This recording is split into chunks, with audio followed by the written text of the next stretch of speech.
What is good, Fin Nation? What's good? It's your boy Reason, and I am joined by the homies rHinosYth and Martin, and we are back for another one. Hope everyone had a good Memorial Day weekend. I hope everyone's doing well out there. How you boys doing? What did you guys have on the grill this weekend? Good morning. I had some stuff, man. Chicken, both ribs. Oh boy. Sausage, paws. It was all good, man. I just grilled up, man. I ain't do too bad. Rhino was in Miami. I want to know, did he have a Cubano sandwich? What's going on? What did you have over there, bro? Man, I was so busy. The quickest thing I was able to get was fast food, to be real with you. Son of a bitch. But I had some good food when I was back up here with family. I had about 3 different gatherings we went to. Ooh, it was nice. Hamburgers, hot dogs, ribs, ackee and saltfish, just everything you can think of. You're such a Jamaican. Yeah, but I don't eat the ackee. I don't eat the ackee. I ain't eating the ackee. I don't like. Yeah, I don't get ackee and saltfish, but a bunch of my Jamaican buddies always get it. We got a really good, surprisingly, prepare to be blown away. Yeah, let's finish that sentence off properly. You know what I mean? We have like a really, really good authentic Jamaican spot. About 20-minute drive from my house, bro.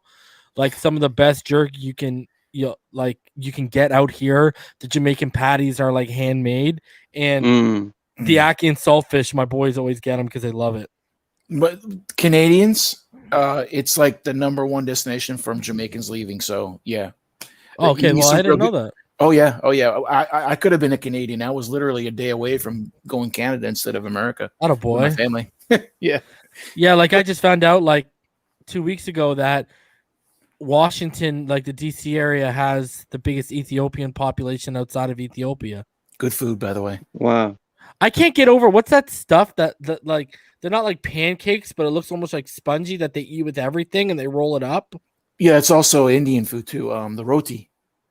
Yeah, but it's like I eat roti all the time because of my wife, but it's like a weirder looking roti, bro. Oh, okay. I've never experienced that. You know what I'm talking about? It's like very spongy looking, like a lot of holes in it and stuff to soak up everything. Anyways, half a pancake. Yes, we do cover the Dolphins over here, everyone. So, shout out to Caddyshack for becoming one of the newest members. Appreciate the actual Caddyshack. Great movie. Logo picture you have going with yourself. And I believe also there was another new member too here. And I believe that was your boy Trev. Appreciate you, homie. Okay, here's the deal, guys. I got to get this out of the way. It wasn't non-chalk vanilla straw. I know what non is because, again, my wife. I got to get this out of the way. Listen, guys.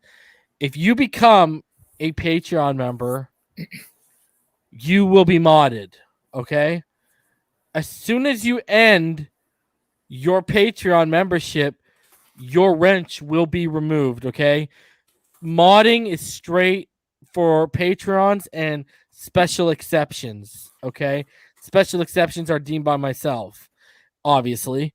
And so, because recently over the last couple of months, I've been getting people join the Patreon only to get the mod, and then they exit a few days before the payments go through. So I'm going to be a little bit more stingy, guys. If you remember, becoming a member of the channel does not make you a mod. Okay, that's how you get the emojis, the badges, etc. And I'm going to be doing some videos for the members and the Patreon soon.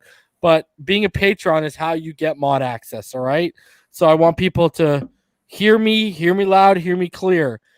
If you were a Patreon and you are no longer one, and you're wondering why do I not have my wrench anymore, that's because you left the Patreon.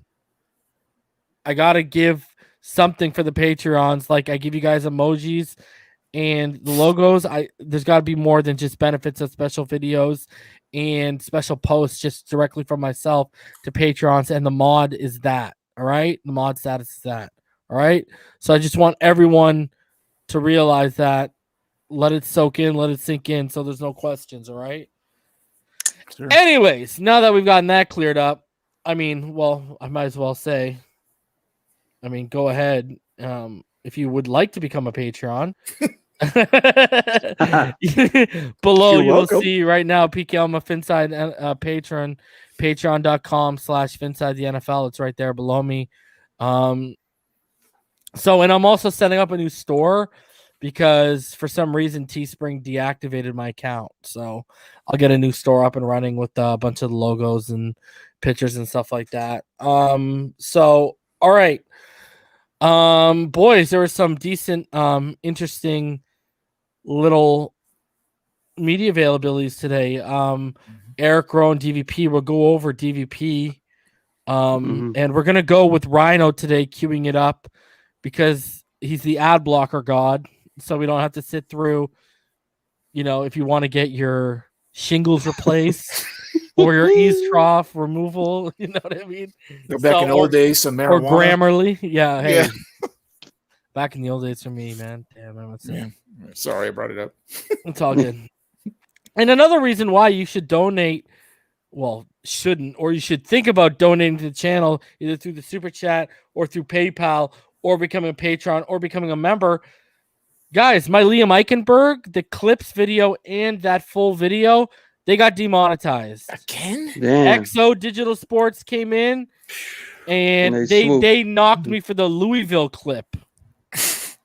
I don't know what's wrong with them, man. They demonetize those videos. So, I mean, when you join the Patreon, when you become a member or when you donate, it basically helps make up for the missed ad revenue that I lose from those demonetized videos.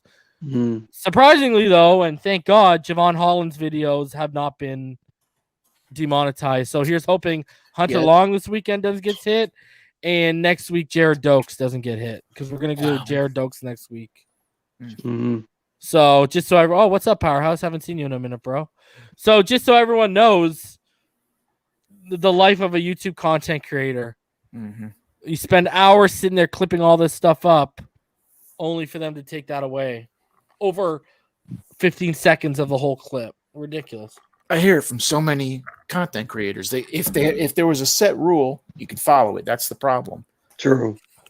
Yeah, well, I told you I emailed XOS Digital Sports directly because I was talking to the owner and I asked for if there was a licensing agreement where I could get access to using some of their footage. Never got back to me. Yeah. So it is what it is. Don't let it be what it ain't. Sure. All right. So we got a couple things to go over here. Let's start off with KJ Wright. Now, if you guys remember, we went over some names of players that the Dolphins could be looking into to bring into the Miami Dolphins as like free agent help. Well, an article from Barry Jackson just a couple nights ago says the Dolphins, Colts, Eagles, and Packers are among the teams that have spoken with him, according to NFLRumors.net. This is a difficult one. On one hand, Wright could be among Miami's top 3 inside linebackers if signed. I wouldn't say behind Jerome Baker because Jerome Baker's an off-ball guy when he's utilized to the best his ability, and Benardrick McKinney. But because of his age, there's no way of knowing whether he would perform at a higher level than a guy like Landon Roberts or a guy like Duke Riley. Now, Landon Roberts is coming off that injury, but here's the thing. I could make the argument that if we got KJ Wright,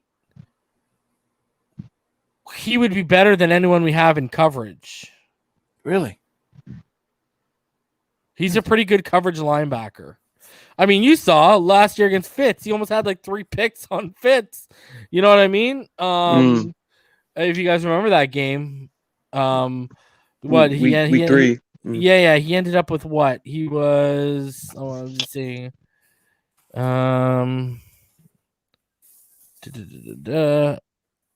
Yeah, I think he had almost 2 picks in that game, if I remember correctly. Because they hear a lot of people poo-pooing the idea. That's why I said really. Maybe because of the age. That's all. Yeah. Because he's going to be 32 by the time the season starts.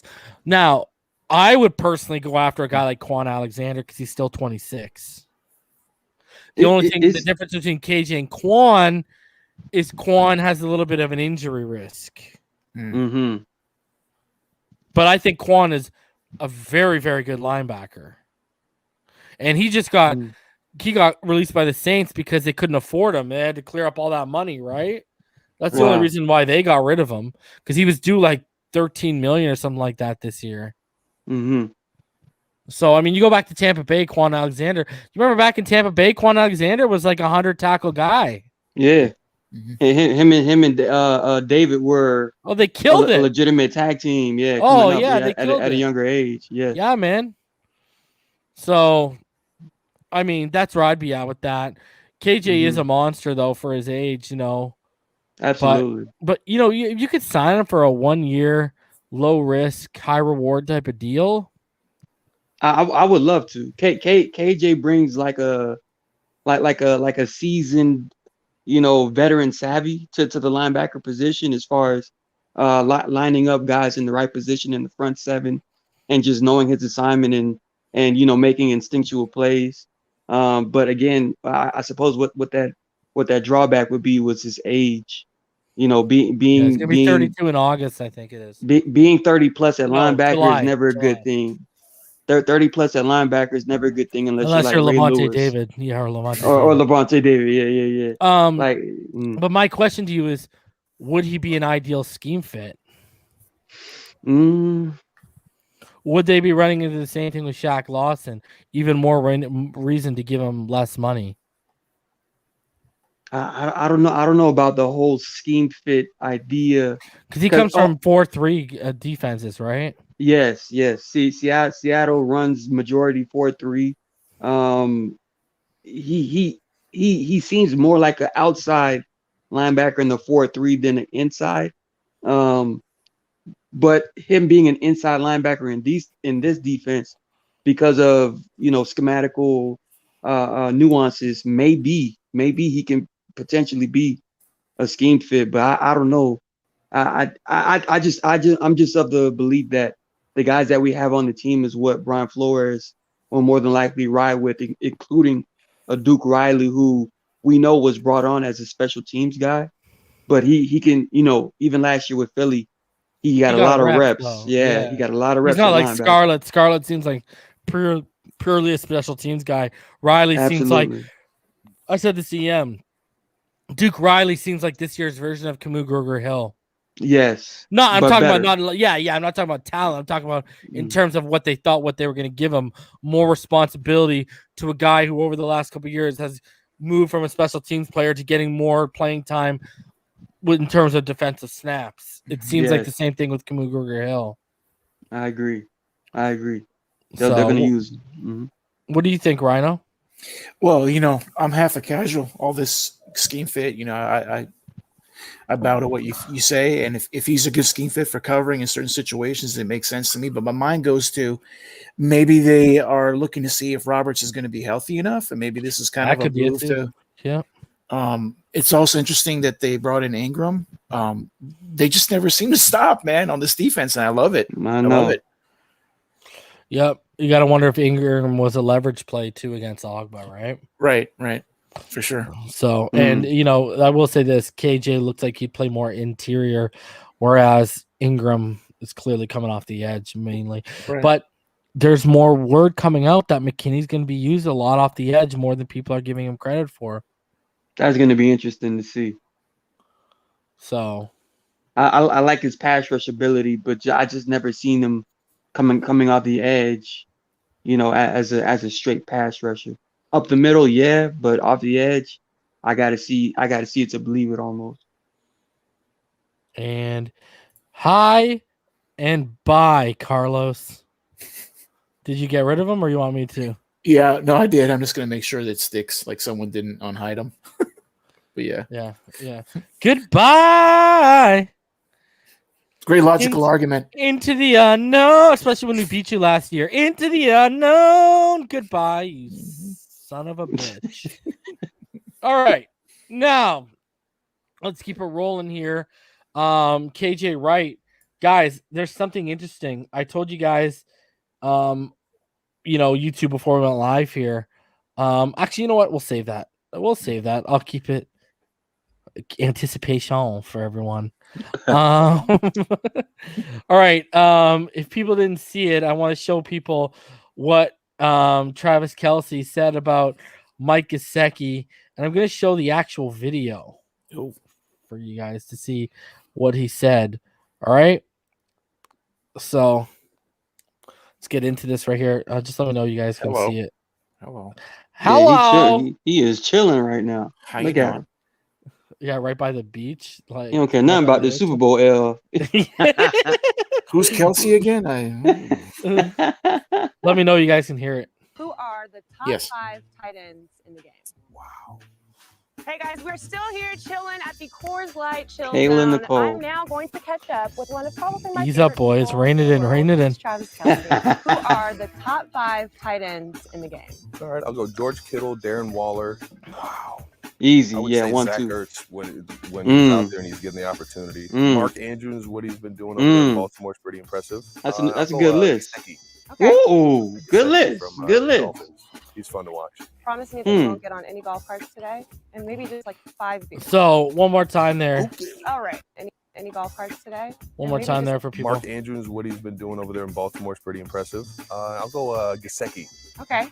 Mike Gesicki from the Dolphins. He's fun to watch. Promise Fun me to that you watch. won't get on any. So is this? I know, and when they've been doing the whole tight end island thing, right? Gesicki went down with all those boys this year. Is this the Brotherhood helping the Brotherhood out, heading into a contract year?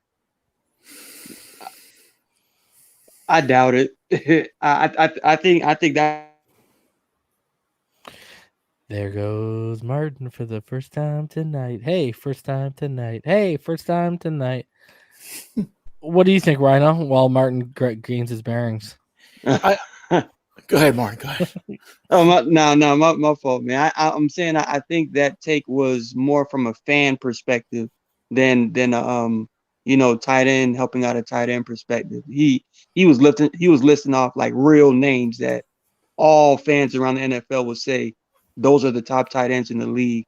And for him, as his own critique, he thinks he's one of the best.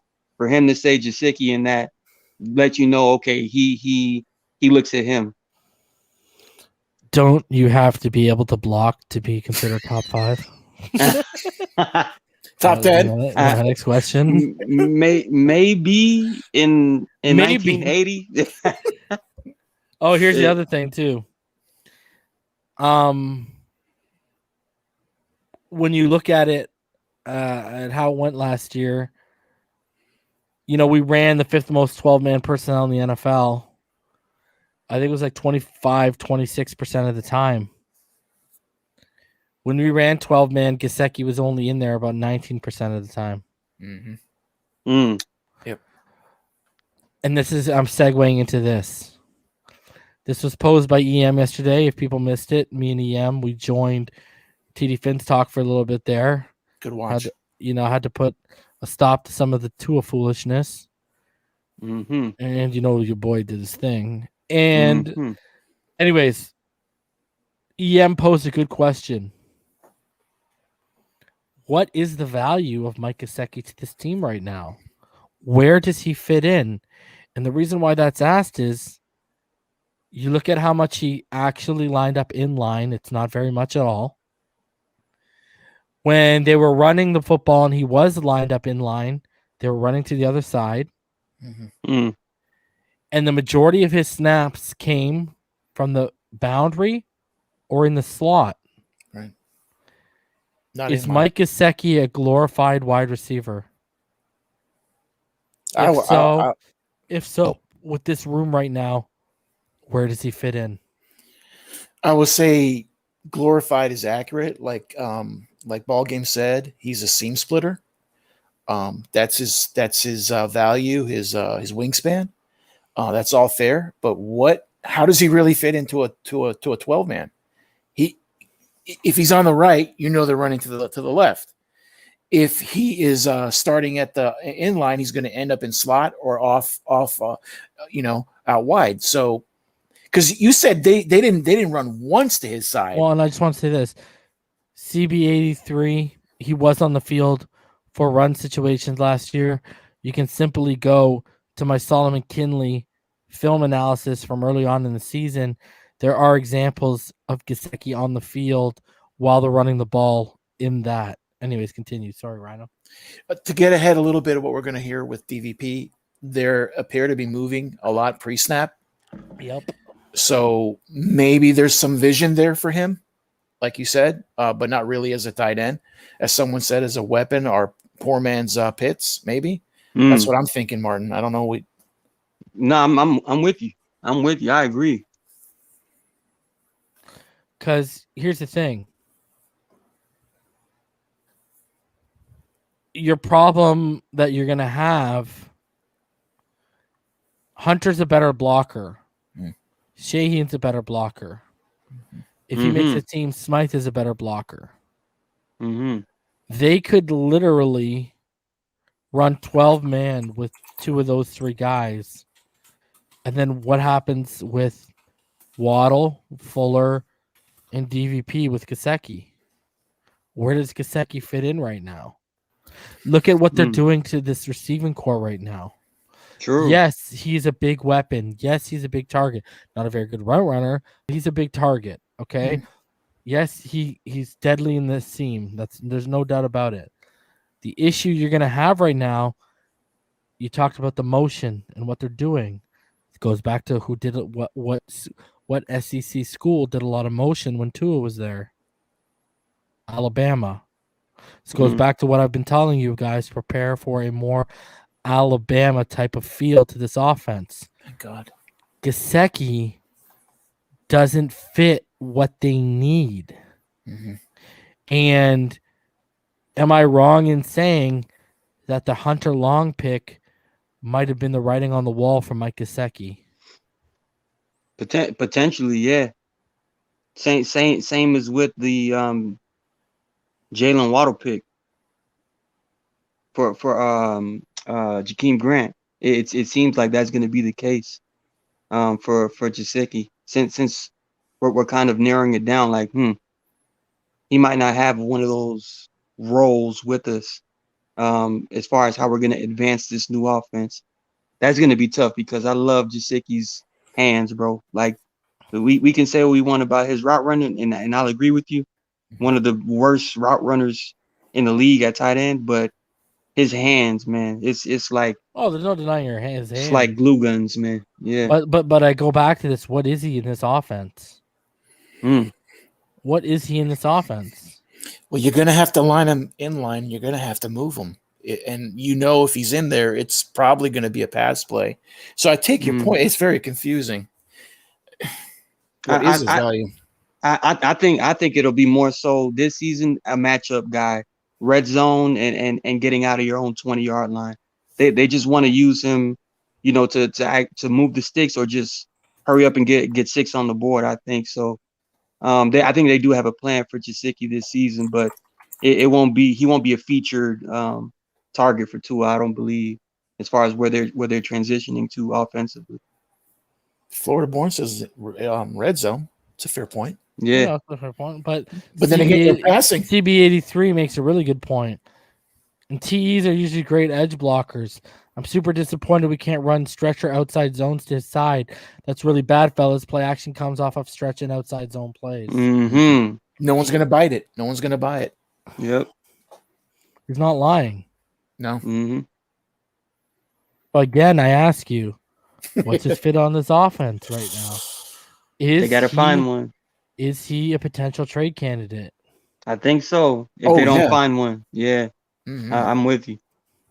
If you could upgrade center or running back with Mike Gesicki as the centerpiece of your side of the trade, would you do it? Let me ask you this. Cleveland Browns come knocking. Oh, God. Yes. Gesicki for Kareem Hunt. You doing it? Yeah. Oh, absolutely. Absolutely. I'm throwing Grant. I'm throwing all kinds of people. But yeah. What do you need? What do you need? I'll throw a Nick Needham. I'll do some stuff. After what Tua did to him today. What happened with Tua? Oh, I'll show you. Don't worry. Yeah, it's nice. It's nice. But yeah, you have to take something along those lines for someone who odds are is going to be asking number one for too much money. He's probably going to say, I'm not a tight end. Look, I played 80%. in the slot and I paid 80% wide, I'm not a tight end, so pay me more. You know he's going to pull that trick, and they're not going to pay over the price, and they're certainly not going to franchise him. Are they? They're the team that drafted Hunter Bryant last year too, right? Yes, that is correct. From Dayton. And he was kind of We Right. knew he was kind of coming out anyways. But Mike Gesicki would give Baker another weapon. And they already got Austin Hooper, so I don't know. Yeah, that might not be the fit for the trade to go down. I don't know. Well, they can Gotta use be him in the tough. slot, and they can use him as a boundary guy, just like we do. Right. So it's a good question to ask yourself. I mean, where does Mike Gesicki fit in this offense moving forward? I mean, you guys saw the pictures, right? Tua was out there working with guys like Merritt, DVP, all these guys in the offseason. Yeah. Gesicki's at the same time taking pictures of him out on yachts and boats. Fishing. Okay. Yeah, man. But I think But I think Kelce, what he answered was Gesicki, he's fun to watch. I think you're right. It's more of a fan perspective answer he was given there. You know? Yeah, he's a glorified receiver, bro. Yeah. I think so. He was being nice, but why did he pick him? I guess he's fun to watch. That's it. Now, if you're gonna run Gronk Hernandez sets like they did in New England, Brian Flores, then okay, he's your Hernandez and Long can be your poor man's Gronk. The more well-rounded out guy. But we'll see. Well, I mean, we'll see, because I'm just saying it's a serious question to be had. That's for sure. That's true. That's definitely potential trade bait. Definitely. So, and by the way, I have no problem with Gesicki, like, at all. So I really like G6, man. Hell of a basketball player. Yeah. He can really run through garages well and catch the football on the other side of the house. If only that translated to the football field, Mike. All right, maybe try running a route through the garage and see what happens. He's gonna end up on the lawnmower. Precision routes through the house. Yeah, I know. So PFF just ranked all the running back rooms in the league right now, and the Miami Dolphins, guys, they came in at 31. And it says the Dolphins were another team mentioned as a running back landing spot in either the draft or free agency, but their only additions were Malcolm Brown in free agency and Jared Dokes in the 7th round of the 2021 draft. That put Myles Gaskin in a position to lead the backfield in 2021. Gaskin played relatively well when healthy, earning a 74.5 PFF grade and 453 snaps. Okay. What does that mean? Okay, I graded him a 75.4. I can just pull numbers out of the air too. See, it's still one of the weaker and more unproven running back units across the league, though. Your guys' thoughts, like Atlanta finished ahead of us, and like you see, Mike Davis was their big addition.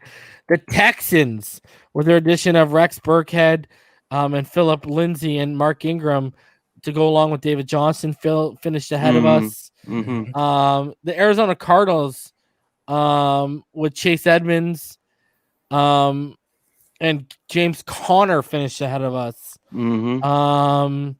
Your guys' thoughts on the Miami Dolphins having apparently, according to PFF, the 31st worst running back room in the NFL right now. Not shocked. Not shocked at all. 31st best. 31st best. Oh, okay, 31st best. And I cannot disagree. How can you argue against that? I can't. Do you agree unproven is the key word there? Yeah, and health. They have to stay healthy. That's number one thing in my view for these running backs in our running backs room. They have to stay healthy. They have to be consistent. They have to show that they can, lead a team. Agreed. And well, that was quick and easy and painless. Yeah. Yeah, we just accepted that fact, eh? We already knew that before they posted that. 32 in this are the New York Jets. All right, now, which is crazy because they added Michael Carter. But hey, nothing's gonna take away the pain of having Michael P. Ryan as like your number one guy right now. That's right. So guys, if you remember last week when I went over the Lynn Bowden article, by Tyler Dunn, I was laughing every time Larry was calling him Tyler Dune. By Tyler Dunn, you know, if you guys saw that Lynn Bowden article, it was a great read, whatever. But Tyler has now dropped an article on Tua Tagovailoa. Now you got to be a subscriber to be able to read that article, and you know your boy ain't subscribing to that shit. So there's some excerpts though that I did get my hands on, and there's one key one I want us to talk about here, and then we're gonna show a highlight clip from today at practice, and then we're gonna go over DVP's session because he talked about Tua and Waddle. And guys, I know you haven't seen this yet, so I want to show you this. Let me bring it up here. All right. So this is true too. To have confidence to change those plays and drive the ball downfield, quarterback needs confidence in his body. It doesn't sound like Tagovailoa had that as a rookie at all. Nick Hicks, his trainer, estimates Tua Tagovailoa was 60% healthy as a rookie. If your lower body is weak, he says, and it's not explosive and you feel asymmetry, throwing a football is not going to be pretty because throwing a football starts from the ground up. What do I tell you guys? From the toes to the fingertips, kinetic energy, right? Yep. From the feet to the hip, to the trunk, to the shoulder, to the hand. It's a kinetic chain. There you go. It's going to be stressful. It's going to be nerve-wracking. You're going to be very indecisive with each play called because you're worried about your body. Our goal was to eliminate that this offseason, build him into the strong, bulletproof athlete that can withstand the 17-game season. Now, guys, we have a number officially. Tua Tagovailoa was only 60% healthy as a rookie. 60%. And he still did what he did. And I'm still waiting for someone to name me a quarterback in the AFC East over the last decade that put up a better rookie season. I'm still waiting. What does this say to you guys even more about Tua's performance last year? You can't see my face, but I'm just shaking my head, man. Like, my goodness. I just think that even though he was declared ready, it's obvious that he wasn't. Even though he can walk and run and throw, we could all see there were times there his body was giving out on him in certain games. I really believe that he was ready for the first couple 3 games, like any rookie would be physically and mentally, and his body started to just hiccup a little. You know, if it's not about pain, it's not about I'm worried about re-injuring my hip.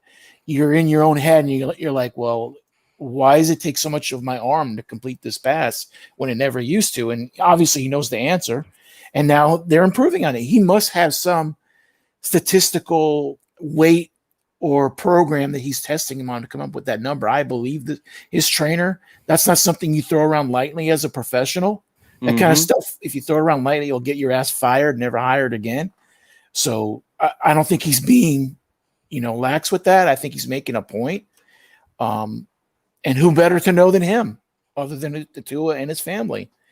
Do you guys see it as invaluable that? And shout out to Hammer. I saw Gailey put an application for PFF. Do you think it's invaluable now that he did play last year because you came out of it healthy, only at about 60%, but that experience you gained even through those 9 games, now going into the season, he's back to 100%. Is that experience invaluable now, even more so when you look at the fact that the kid was barely over 50% healthy? Absolutely. It's if anything, he just went through the mental growing pains that you have to go through as a rookie. You know, the doubt, the doubt, the questioning, can you finish this game? For him to go through that as a rookie is very important. So even if he wasn't 100%, it's still impactful for, you know, what to expect moving forward of himself. So I still like the idea of him playing this past season, but, you know, fingers crossed that, you know, things just start clicking, you know, one trust in his body. And it's scary to think, you know, you can go in the second, Rhino. Sorry about that. No problem. You know, I keep saying last year was an anomaly, you know, because at 100%, you either need to realize someone's floor or ceiling. You can't realize someone's floor or ceiling at 60%. True. Guys, what the hell is his floor, let alone what the hell is his ceiling? True. Mm-hmm. I would just say the football education he got is invaluable, like you're saying. But I think sitting in those meeting rooms with an offensive coordinator that may not have been in your corner, observing your head coach, not telling your offensive coordinator that you are going to start. The media had to tell him. I think those are invaluable things, just the life of the football and the media and how things work in the NFL. Mm-hmm. I don't know what Tua's expectations were when he was coming into the league. If he thought it was going to be a love moment, you know, because he was at Alabama all those years and he had such a successful career. Well, he learned quick. Those same guys will turn on you in a second. And my hope is I'm not saying the kid should lie. I'm not telling anyone to lie. But if someone asks you a question, you don't have to answer all of it. Okay. If you don't say it in that situation, in my opinion, it's not a lie. And no one's going to hold that against you as a professional with these sharks swimming around you. That's my only hope. And I hope he learned from it. What kind of leader does this show you Tua is, that he was going out there, he's performing, you know, he didn't trust his body, he didn't trust his protection. At times he clearly didn't trust his receiving core, but he was still giving it 100% at only 60%. Warrior. Like most guys will tell their coach, you know, I don't know, coach, I don't know if I'm ready for this. Not in terms of like talent wise, but like I don't think my body's ready for this. Mm-hmm. I think his father, his mother, his family, his culture. Mm-hmm. We give Saban a hard time. I thank Saban for treating him the right way, making him earn everything. When it was clear in his freshman year that he should have been starting, he did it the right way and brought him in when he had to. So he's a very lucky person, and I'm glad he took it in. And he seems to have the moral values and the capacity to understand, you know, what that's about and what it brings when you're a decent person.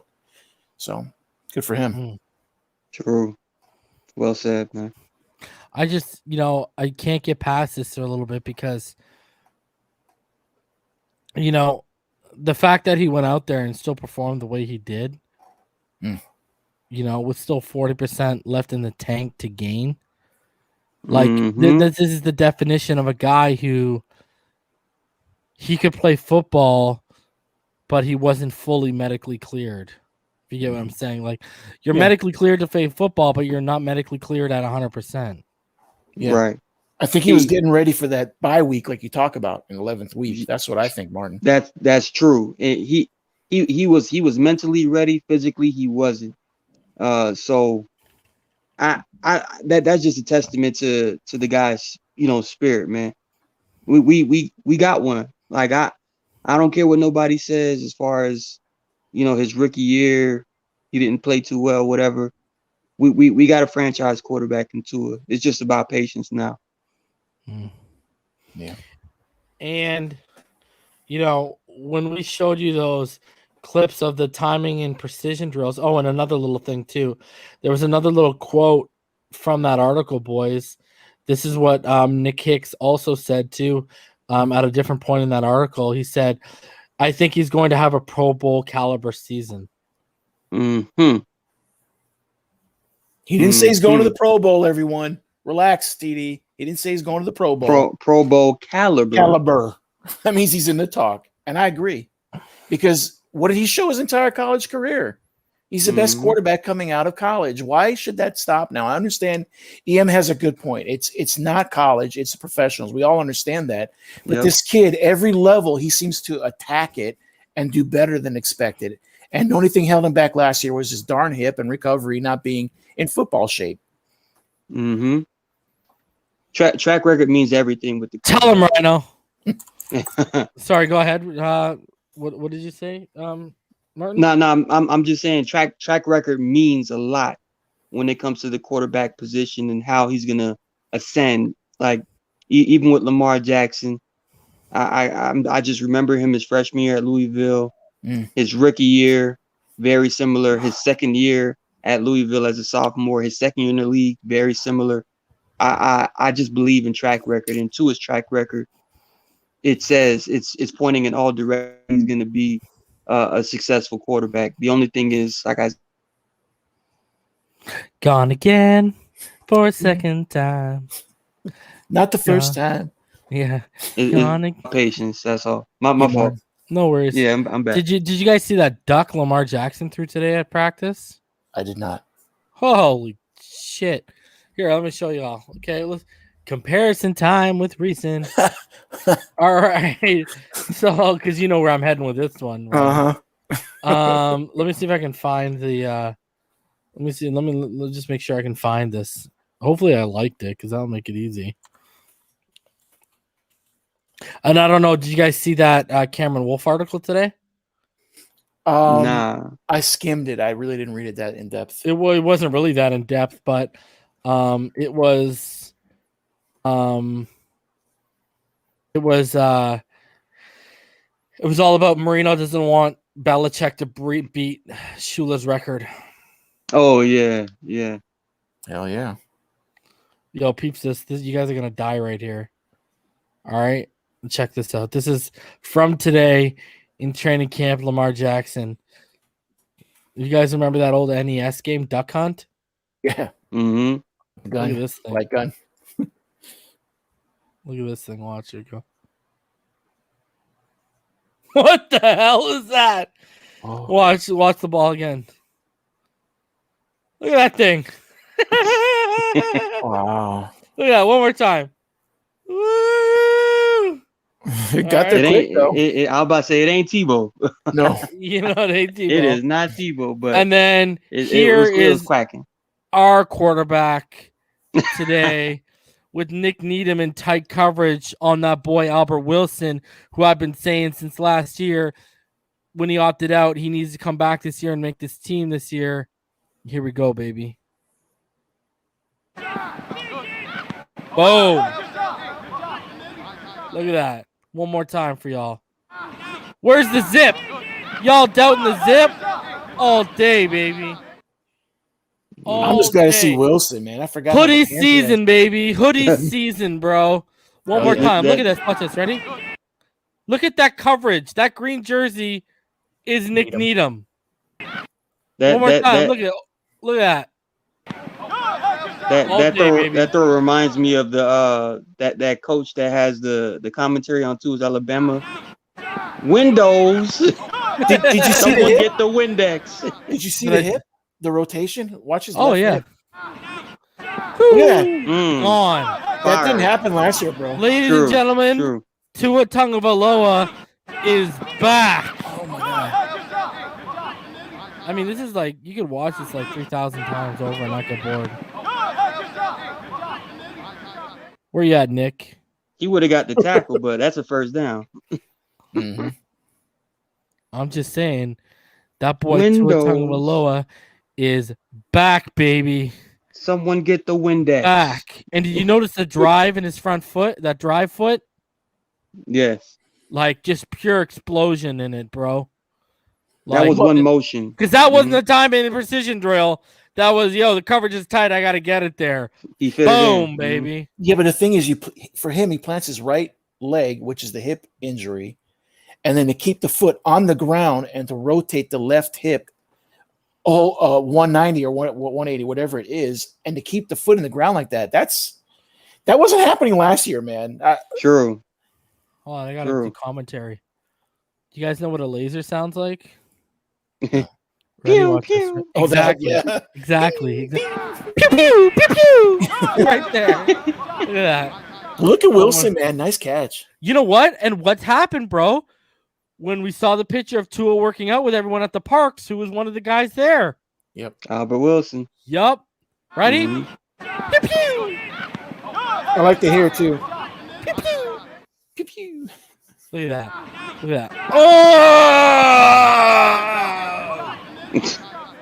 Right, bro. I just can't stop watching the hit. That's just Oh, bro. My God, boys. I need That's a all you gonna smoke hear. after that. Fire! Fire! Fire starter! Bro, I need a smoke after that thing, bro. Are you kidding me, dude? Like, Oh man. I'm telling you, Tua is back, baby. The He's- guy we all wanted from Bama, he is back. And motivated. Mm. Oh my God. Mm.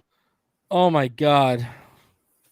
There's nothing more special than when a guy who's actually gifted has something to prove. Mm. yeah, man. I just hate to sound like a broken record, but that hit, that yeah, man, that's a guy a year and a half or less coming off major hip surgery. It's impressive. It's good to see that he came back so strong. He looks ready. Guys, I just don't know what else to say. Mm-hmm. Like, he is back, baby. Pew pew! Pew pew pew. That's all I know. Every time I saw that throw, I was like, pew pew. Like, man, I'm telling you, boys, look out. He heard all the nonsense that people were talking, and now someone's got to pay, baby. Mm. That's right. Someone's got to pay. Mm. And Equalizer. I mean, you know, like, I don't know about you boys, but, you know, I watched that video and I'm going to play it one more time. Pew pew! And I watched that, boys. Pew pew. And I mean, if you want my feeling in a GIF, in a meme, boys, Oh no. what else can you say right now? What else No. can you say right now? Every time I watch, that's me. That was me at my computer screen when I saw it for the first time today, bro. Oh no. Bro, Oh Lord, man. it That's is awful. on like Donkey Kong, baby. It is on like Donkey Kong. I don't know what else to say, baby. Oh man. Let's go, man. Let's get it. Let's get it, baby. All right. You got that queued up for you right now? Yeah, let me double check. We're gonna get into DVP. Yeah. And if me or Martin or you want to stop it somewhere, we'll say, yo, stop it here, or you stop it if you want to talk about something. Absolutely. Here we go, guys. Pew pew! Pew pew! All right. Let's bring this up. Already? Pew pew. We can see, right? Because I don't see Yeah, chat dude. or anything. No, there it is right there. You see, Tua's throw went pew pew. Lamar Jackson's went ka-boom. Yeah. All right. You got the audio shared, right? Yes, if it's too loud, let me know. It's never too loud when it's the soothing voice of DVP. All right. All right. Hey, Devante, welcome to 2021 with us. I'm curious, what were your thoughts when you heard the Dolphins drafted Jalen Waddle? Well, I was excited. I was excited. Really, it brings another guy, another weapon to the team, another guy that can help us. What has impressed you about him and the time you spent with him on the practice field so far? He's a very quick learner, Mm. and he listens to what you have to say. You know, we just coach him up, and he listens to you. He takes the coaching. Mm. Mm. Cam? Have you got what's up, Devante? Have you got a chance to kind of picture how much Will Fuller and Jalen will be able to open up maybe some one-on-one coverage for you? Nah, I haven't pitched none of that yet. I'm just taking this one day at a time, really. I'm like looking to the future, not yet. I'm just one day at a time.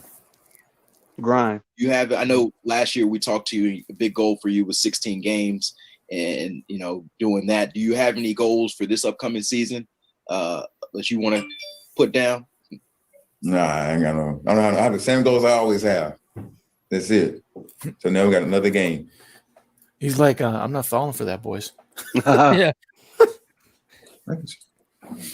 Adam? Noticed you working before OTAs, before all this voluntary stuff with Tua. Was that right? Yes. How'd that come about, and how beneficial was that? Because obviously you didn't have any of that this time last year. Yeah. I say Tua we are all in a group chat. Tua put in a group chat and he texted us, and we just meet up and start throwing. Try to get the rhythm down early.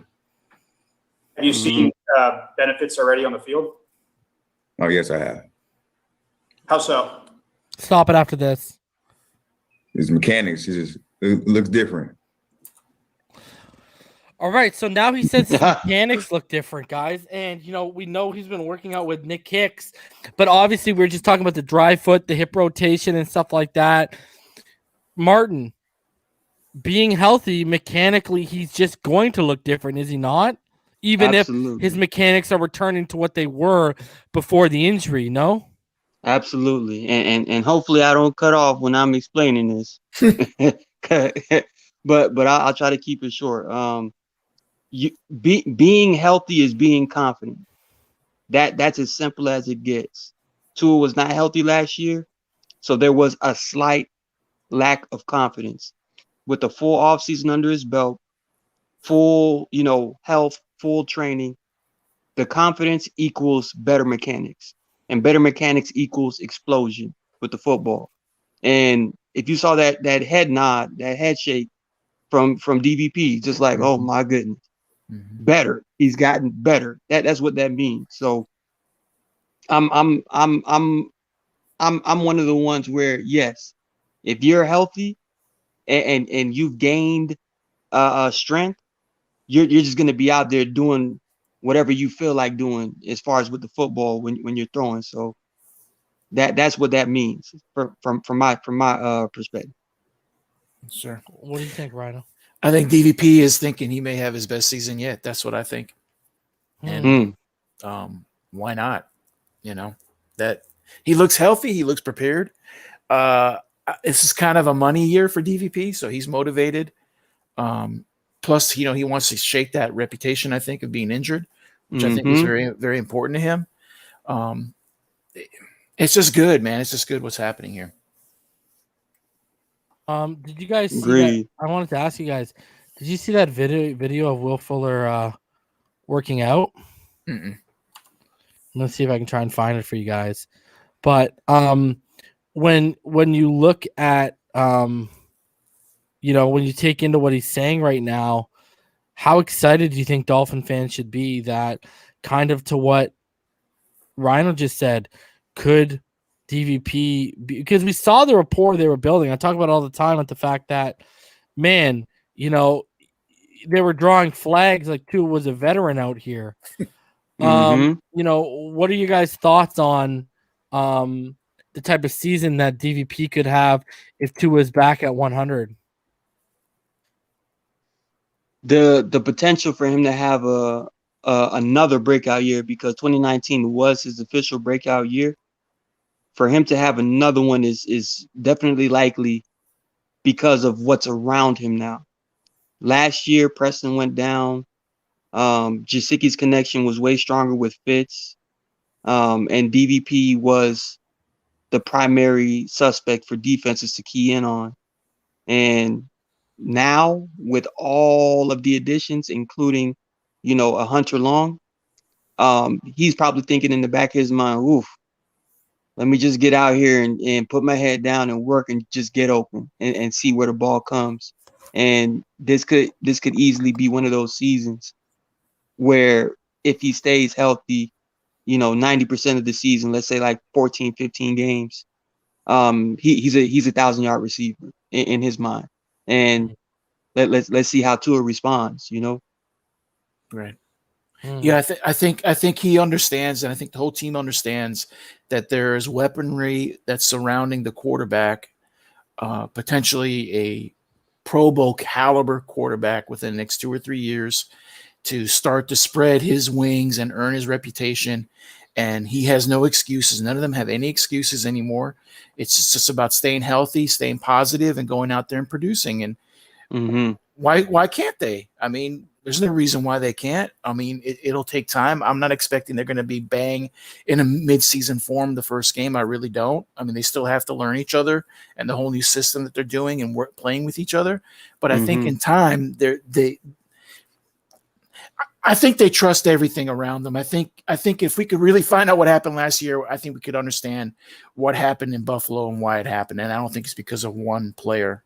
I think it was a team situation. And they all look more confident to me. Their body language is different. It's more positive to me, whatever that may mean. Let me ask you guys this.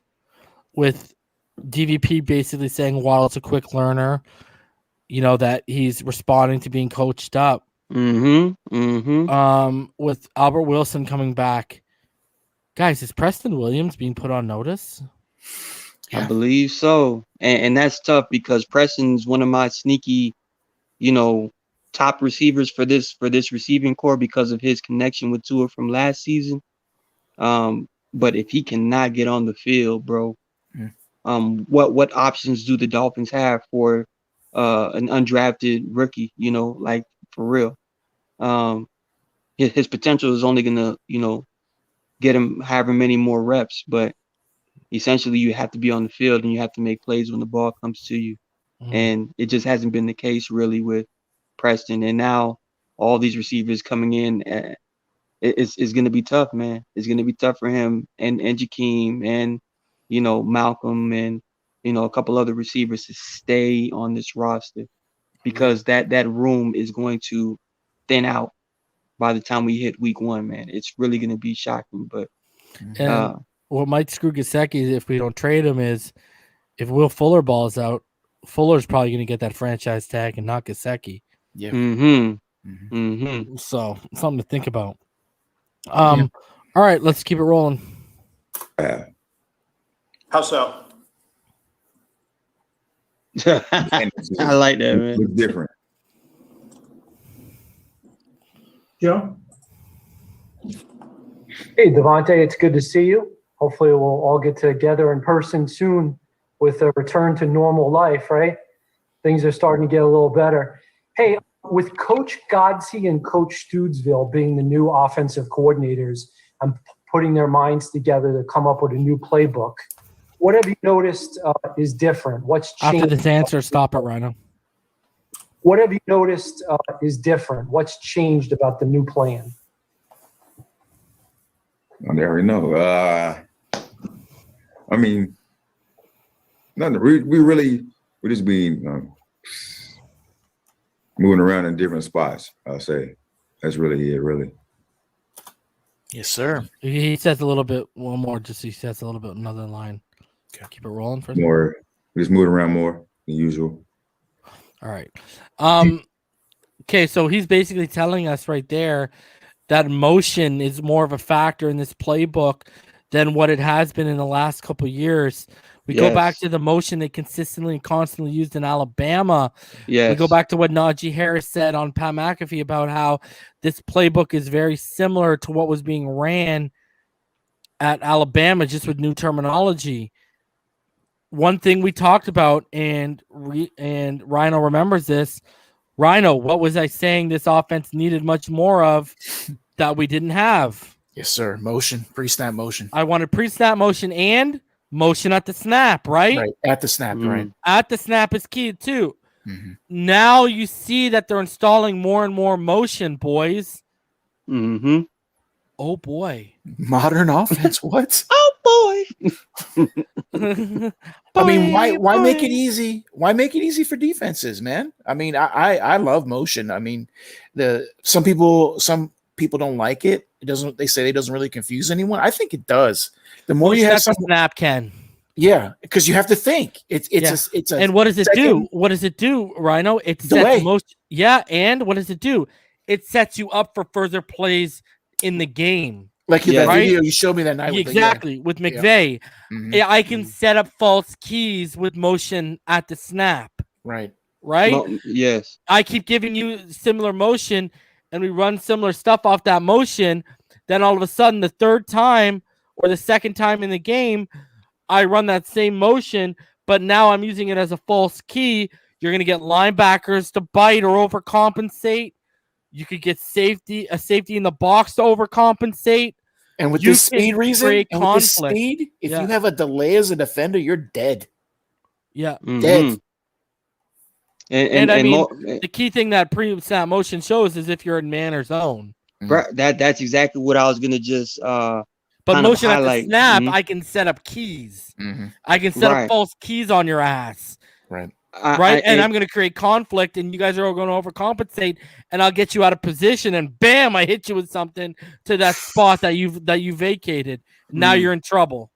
Agreed. And I believe that this added motion into the offense is actually to help Tua because obviously he's great at the RPO, and also motion gives you keys on the defense, like how you just said, Reason. If they're in man or if they're in zone, for all we know, this is going to be the first phase of the learning curve for Tua. If they're in zone, these are the routes you need to hit. If they're in man, these are the routes you need to hit. That's phase one of learning how to throw to the open guy, just knowing the coverage. That's all, zone or man. And then from there, you just slowly build blocks. And then you say, all right, now we have this motion with a reverse, not a reverse, but like a play action boot or something like that. Now it starts to evolve into a more interactive, playbook with keys on top of each other. What DVP is saying right now is this offense is about to get real quick. It's about to get real quick. So I'm saluting this right now, man. Excited. Yeah, it's beautiful. I just wonder, because I totally forgot. Shout out to Salute to Male. He actually gave a donation on Memorial Day through PayPal, but it was when the show ended. And he just said, Happy Memorial Day, everyone. Great content. Keep it up. Appreciate you.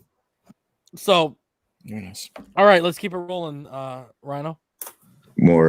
Just moving around more than usual. Do you envision your yards per catch and yards, the number of yards that you run on each route? Do you think that that's going to increase this year? Do you think there'll be more downfield plays? I'm not even sure about that. We still early, so I'm just focused on right now, and when that comes, it'll come.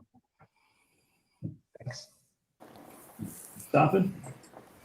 On Devante, I wanted to go back to the off-season workouts that you guys have been doing, the receivers and the quarterbacks. What just the chemistry that you guys can build on the field just from joking with each other and going through plays and just spending that time together.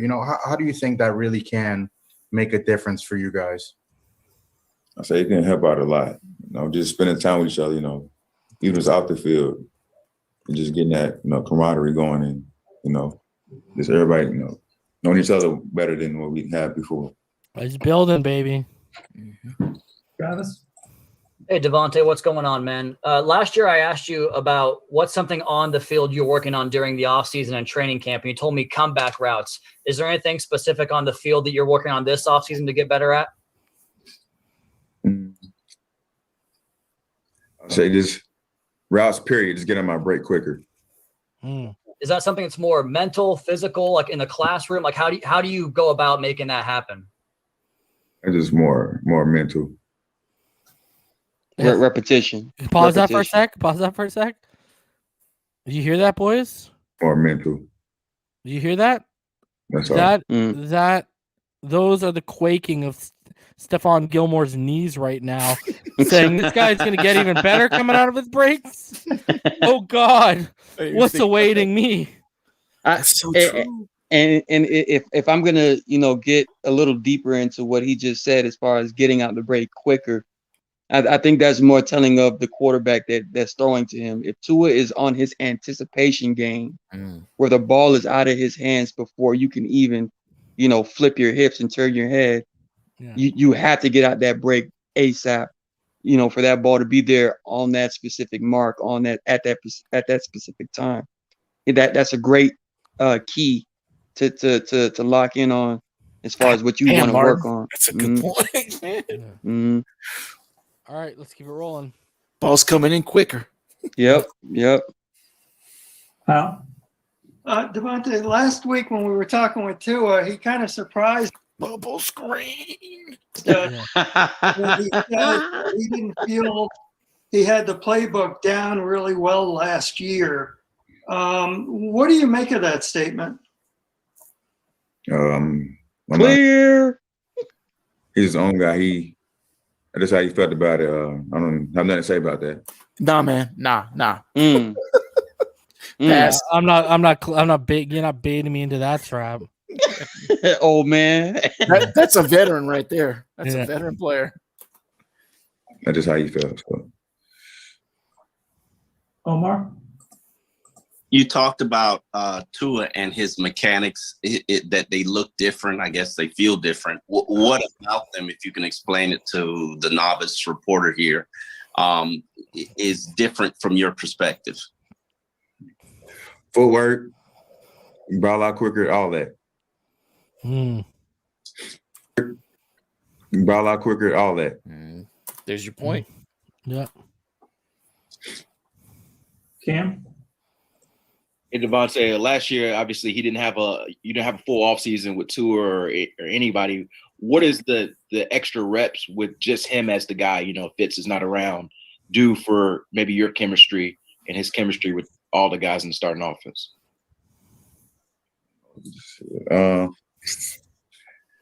Did you say shit?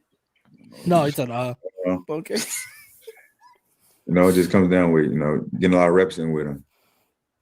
And just taking it to the game. That's all it comes down to. DVP is like so no nonsense, like just straight to the point. This is a very Brian Flores inspired interview right here, bro. He's literally giving like one sentence answers. Mm-hmm. Yeah, I love it. Yeah, taking it to the game. That's all it comes down to.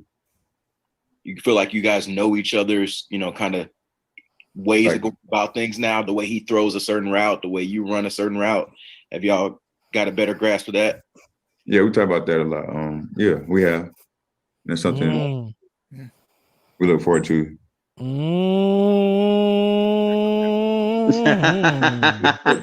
Look forward to. That's something. Yeah, we talk about that a lot. Cannot wait. Could DVP be flirting with another 1,000-yard season? I think so. Look at his face. He's like confident, man. And call me, shooting the gun, but I think we might have 3 1,000-yard receivers on this team, bro. Oh, that'd be great. Bro, if we have that too, it's throwing for over 4,000 yards easy. MVP. Wow. And I'm assuming one of those is Waddle. I was gonna keep that back just because I don't want no rookie jinx, but definitely might be him. Wow, I'm guessing DVP, offense. Fuller, and Waddle, eh? Ridiculous. Buddy, that would be, dude. Yes, please. We're winning the division if that happens. All right, continue on. Anything you want to talk to us about, Devante? I always love doing these medias with you because you're like really short, but you're very nice. You're very nice. To me. Talk about I'm good. No, I'm good. This offseason, what are some things that you worked on personally, for yourself to improve? Just trying to get quicker and faster. Wow. And more explosive. Last question, Adam. I had to look this up, and when I did, I couldn't believe it. This is year 7. When you hear that, what does that say to Devante Parker? I mean, you're clearly one of the most tenured players on this team. Mm-hmm. You're one of the leaders, I'm sure now, one of the guys who's been around.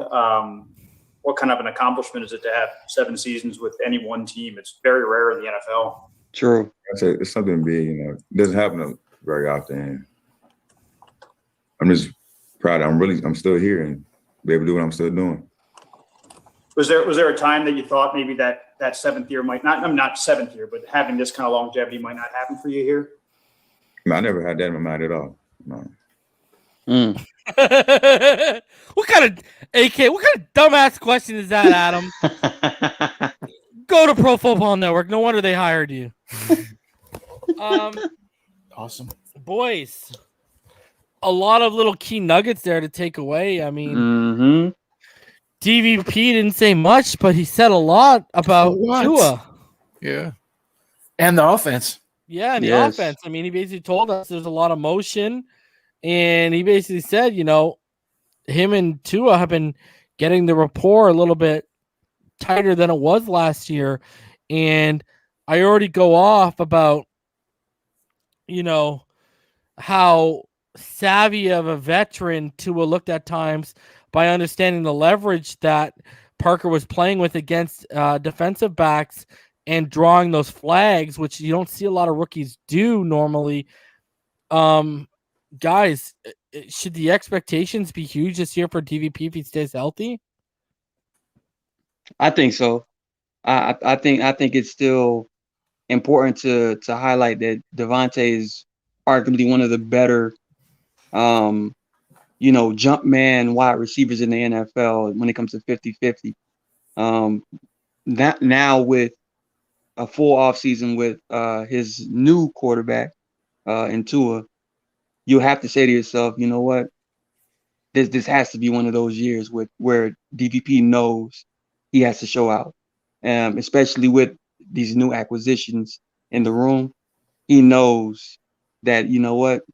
If I'm gonna go out, I got to go out like a G. I'm just saying in his mind. So, yes, this is going to be one of those years where he could potentially be a Pro Bowl nod at wide receiver. I think that's his aim. If you're a D coordinator, I would imagine that Fuller and Waddle are higher up on the list to cover.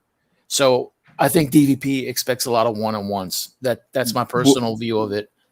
Which would be insane. Devante with one-on-ones is like candy, cotton candy, pretty much. Yep. And he's a 7-year veteran. He already knows what to do with one-on-one coverage. But just imagine the room. Imagine the room that's going to be created from these two receivers, Fuller and Waddle. I mean, where he had 2 or 3 yards around him, he's going to have 4, maybe 5 yards around him to work with. I mean, it's going to be impressive. I think that's why he wants to be quicker, like you said, to get the ball, because it's going to be getting there quicker. But he's going to have to react quicker because everything's going to happen so fast. It's probably going to be a pre-snap or snap read that Tua and he are going to have to be in line with. Yes. And to be honest, I hope the Godsville, I hope they have a plan in place as far as how they're going to break off amounts of targets, throughout the season, as far as how they're going to get guys the football. I would say early on, get it to your guys that can blow the top off of a defense. Get it to them early, so the defense will know, hey, we got some over here. And then once the defense starts respecting the deep passes, that's when you can hit them off with a Devante here, a Gesicki here, a Preston here, a Lynn Bowden here. That's when that starts evolving into a more interchangeable attack and play style. So I'm with it, man. This receiving room is going to be legit this year, man. 180 from last year. Even though he's not in Miami quite yet, that boy Will Fuller, guys, he out here has been putting the work in. I mean, you look at it right now, he looks like he's at his biggest. He cut off the long dreads too. So yeah, bro. Will Fuller looks full in here, bro. Yeah, he's putting that work in. Yeah, that's like 190, 195.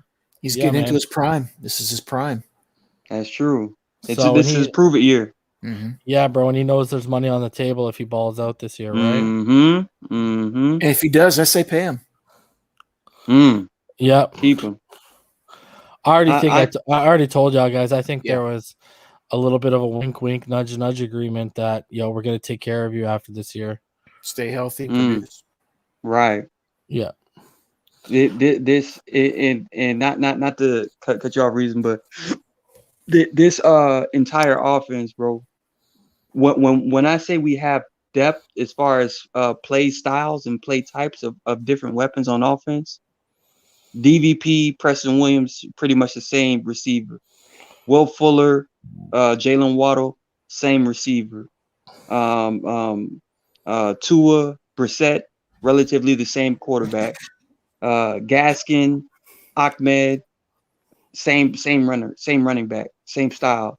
Brown, Dokes, same. Like they literally created, a depth heavy team with not the highest talent, but heavy quality depth to where whatever game plan you want to incorporate, you can, because you have the players available. This is going to be interesting to see unfold, bro. It really is.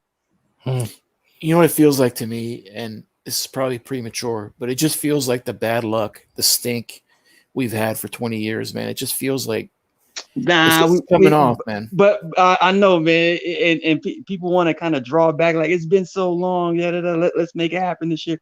I'm like, you know what? Why don't we just sit back and just watch it happen? Since it's been that long, let's not jinx it. Let's not think about jinxing it. Yeah, but it just feels different. I don't know why. I mean, I kind of do, but it just feels different. It really does. I feel we have our coach. We have an excellent coach. He's put a good coaching staff together finally on the offensive side. I have a lot of faith in the two-headed monster, coming in to coach these guys. So it should be very interesting. Very interesting. I'm with you. There's only so much ball that can go around. You know what I mean? Like that's the crazy thing. Especially when you want to be a running team. You know what I mean? So, all right, guys, I'm going to drop the link in the comment section right now for any of you guys that want to come up here and talk about any of the stuff we've talked about so far tonight. There it is. It's in the comment section right now. Z-Man, what's going on, bro? What's on your mind? What's on your lips, man? What's on your lips, man? That Tua content.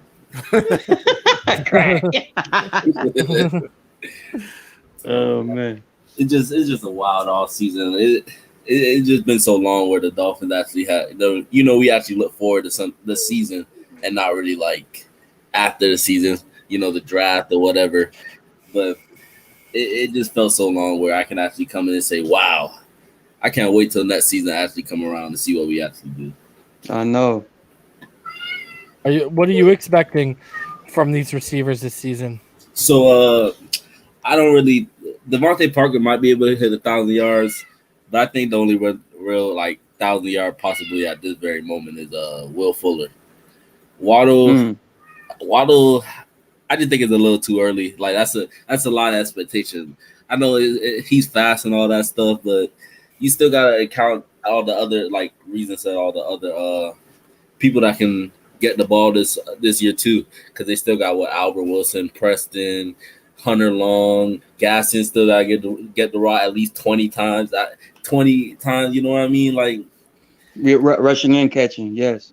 Yeah, so it's tough to say, but I mean he could get 1,000 yards, but it's not really likely.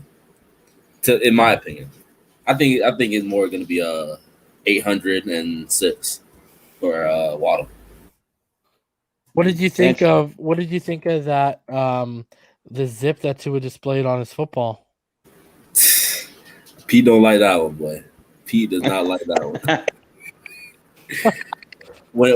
When stuff don't really fit their narrative, they just gonna annoy it. They're gonna you know, when you were showing the pass earlier, I mean, a couple weeks ago or something like that, where he didn't really put much motion in it, saying he didn't really have much zip on his ball, but they're not really paying attention to those slants where you gotta have that zip on the ball, because if he underthrows it or not throw it, you know, hard enough, it get intercepted easily. Because Needham was on Wilson tight. Yeah, he was right there.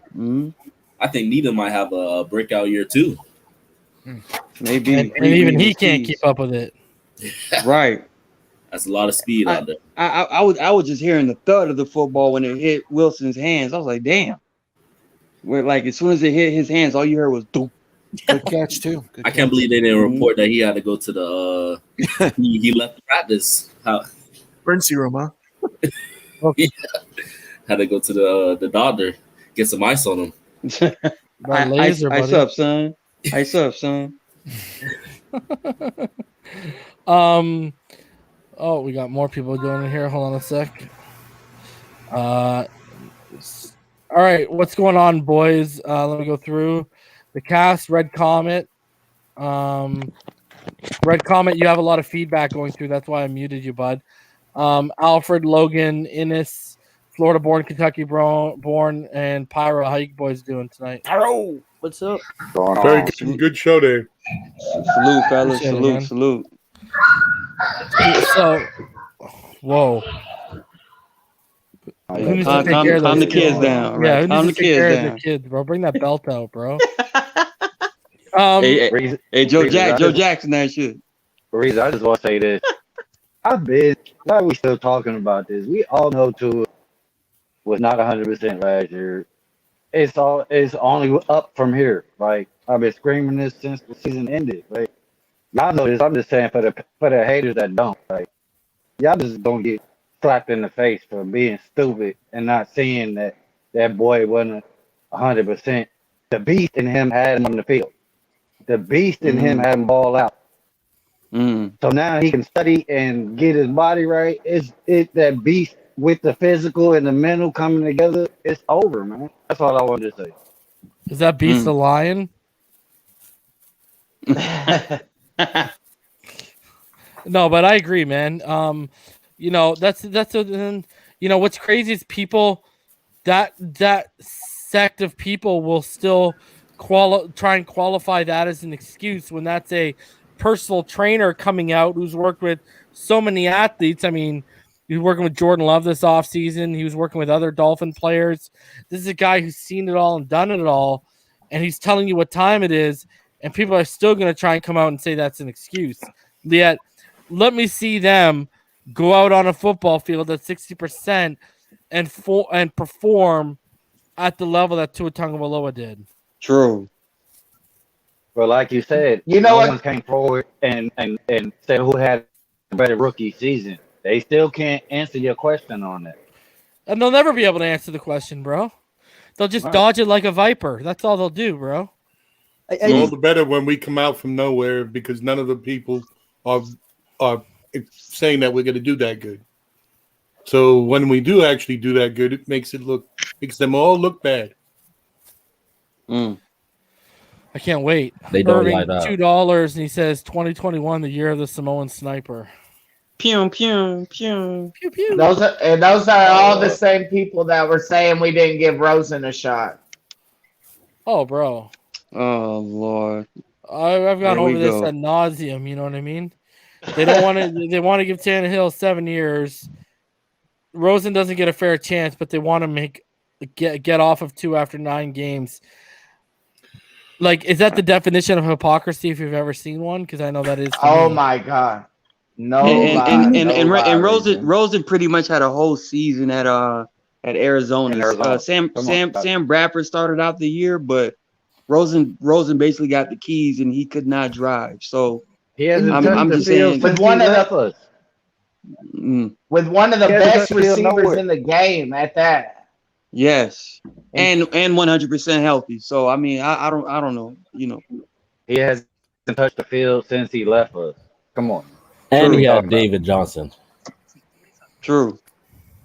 It just blows my mind sometimes. I I want to say people cannot believe the shit that comes out of their mouth. Like they got to just be trolling.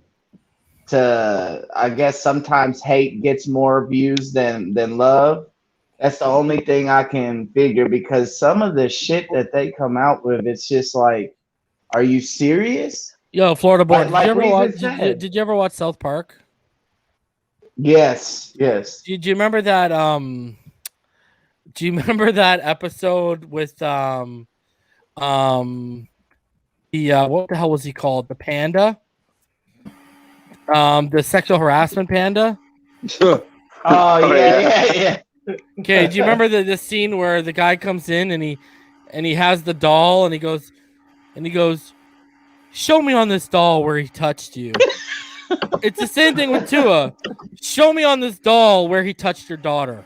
You know what I mean? Or show me on this doll where he touched your wife. You know what I mean? I don't understand what we've already gone over Colin. Colin, Tua must have turned him down before he moved to Trey Lance. What's up? Hey, what's up with that narrative TD was spewing earlier today about 80% of Tua's passes were checkdowns, bro? What's up with that, man? Was it last night? Yeah, I think it was last night. I yeah, missed it. He was bullshitting. Yeah, that was hyperbole. I think he was just throwing out. I think he was just throwing out. A number, bro. Nah, man, come on, bro. See, the whole thing is the reason why I jumped on that show yesterday was because, Dudley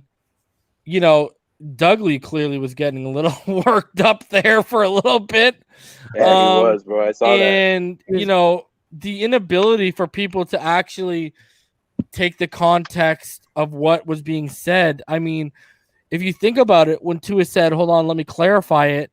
When he clarified it, what did he said? I didn't have checks and alerts. He never once said, I'm not able to do them. I don't have the ability to do them. He said, I don't have them. What does that tell you? That just tells you he wasn't given that from the coaching staff. And right. You don't need to be a rocket scientist to figure that one out. Right. Did you notice when he said he left? He conveniently. I remember he reread Tua's comments, right? And he conveniently left out the part that Doug read them. Doug read them. It was the Doug. Yeah. But I'm saying TD was like clarifying the comments, and then he left out the part. TD left out the part where, when Tua said that even if there were certain plays that I knew weren't going to work out based on what the defense, what look it was giving me, or what scheme they was throwing at me, or based on what I was reading on the defense, I knew there were certain plays that wouldn't work, but I still rolled with it anyways. Notice how he completely left that out, bro. Well, I brought it up. Doesn't fit his narrative. Yeah. Because I noticed that you brought it up. What he said was, we ran plays that I knew weren't going to work, but I just wrote it out. And what I told everyone, like I told here, was that is telling you he's reading the defensive front against what's being called. He's reading the defense. Right. And he knows that what's not going to work. And it goes back to what Sark said about how he's one of the best. And what's crazy is if you actually listen to what Sark said, he said he's the best signal caller I've ever been around. Well, am I the one that has to tell everyone that Sark was at Atlanta with the Matt Ryan? What you gonna want? And he said that he would check out of plays, even plays that didn't even run out in practice. True. That he was that instinctual, Yes, that's true. Now, I will say this about the comments that people are trying to, back to on the wall. When you hear a comment, I didn't have any checks or alerts. That's basically saying you don't have the liberty to put your offense in a better position to win. That's what that's saying. And that's also saying I did not practice that aspect of the game, meaning the coaches did not implement that in the game plan. That look, it's I don't know, man. They want to blame Tua for not And what I said when I went up there, I don't know if you saw it, but they tried to shit on him for not loading the playbook. I said, bro, he said really, really good. He didn't say, I don't know the playbook good, or I don't know the playbook well enough. He said really, really good. The emphasis on really 100. twice. That's Yeah. what They he's didn't telling read you. it I on- didn't know yeah. it. I didn't know 100% of it. Yes. So that's the Yeah. reason he could know 60. He could know 50. He could know 40. He could know 70. He could know 80. Yes, and don't know. the emphasis on really, really good is saying, I did not have the proper knowledge to successfully check out into certain plays to put us in better positions because I didn't have the grasp of the playbook that well. That's that. And it's not- It's fine. He's a rookie. Yeah, and it's not just that. But He this is didn't a have the simple thing. luxury. This is what I brought up, Martin, and you know what I'm talking about here. That Mm. doesn't mean he doesn't know how to check out on that offense. Absolutely. And what I mean by this is, Absolutely. if I Like call, simple stuff, listen, right? Martin, if I call a power right and you walk Right. up to the line and they've overloaded the right side, you could literally just check out to a power left. Precisely. All you're doing is Right. shifting it to the other side. That's Precisely. not rocket science, bro. And you can't sit there and tell me Tua ain't smart enough to recognize and be able to do that. It goes back to what Richmond said. If you check out into something that doesn't work, your ass is getting chewed out.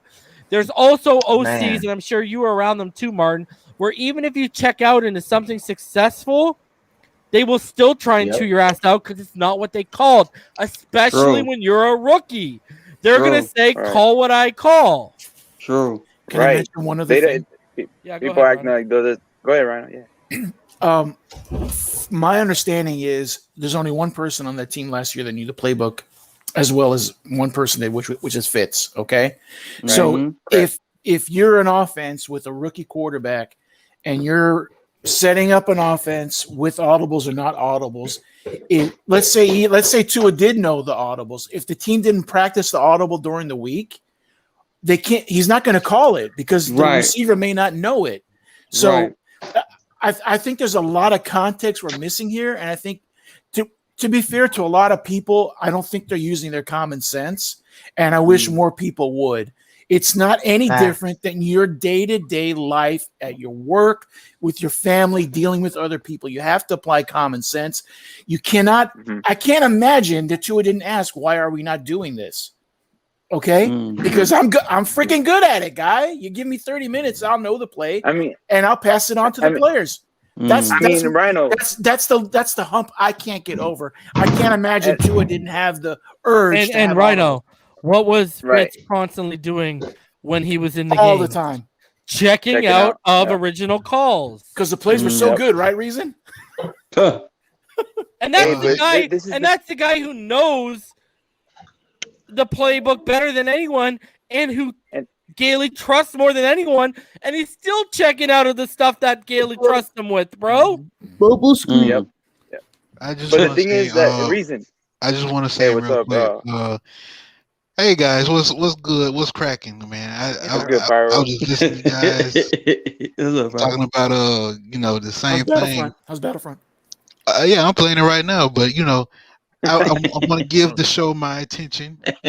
And when you guys were saying that pew pew thing, I was like, damn, I'm shooting the pew pew. So it's kind of it's just kind of coincidence that you guys went there. Yeah, man. But clip inspired I'm you? pretty much in agreement with everybody here. It's people take things out of context. Plus, you have the big media, ESPN and NFL Network, kind of pushing that narrative that he didn't know anything, and low key calling Tua stupid. Right. So Hey, that was personal, man. yeah, it's just that bastard Ryan Clark. yeah, Football, that was Ryan personal. Ryan Clark literally calling Tua stupid, and I just think that Ryan Clark is stupid for turning down that money we offered him so many years ago to come here. And don't bring it up. Don't bring it up. Fucking Didn't want him Keyshawn in Johnson. To I me, always hated that I guy. think all these former players that's low-key calling Tua stupid. You should know better. I mean, they of all people should relate to this guy. You didn't know. I'm pretty sure none of you guys didn't know the playbook in your first year in the NFL, bro.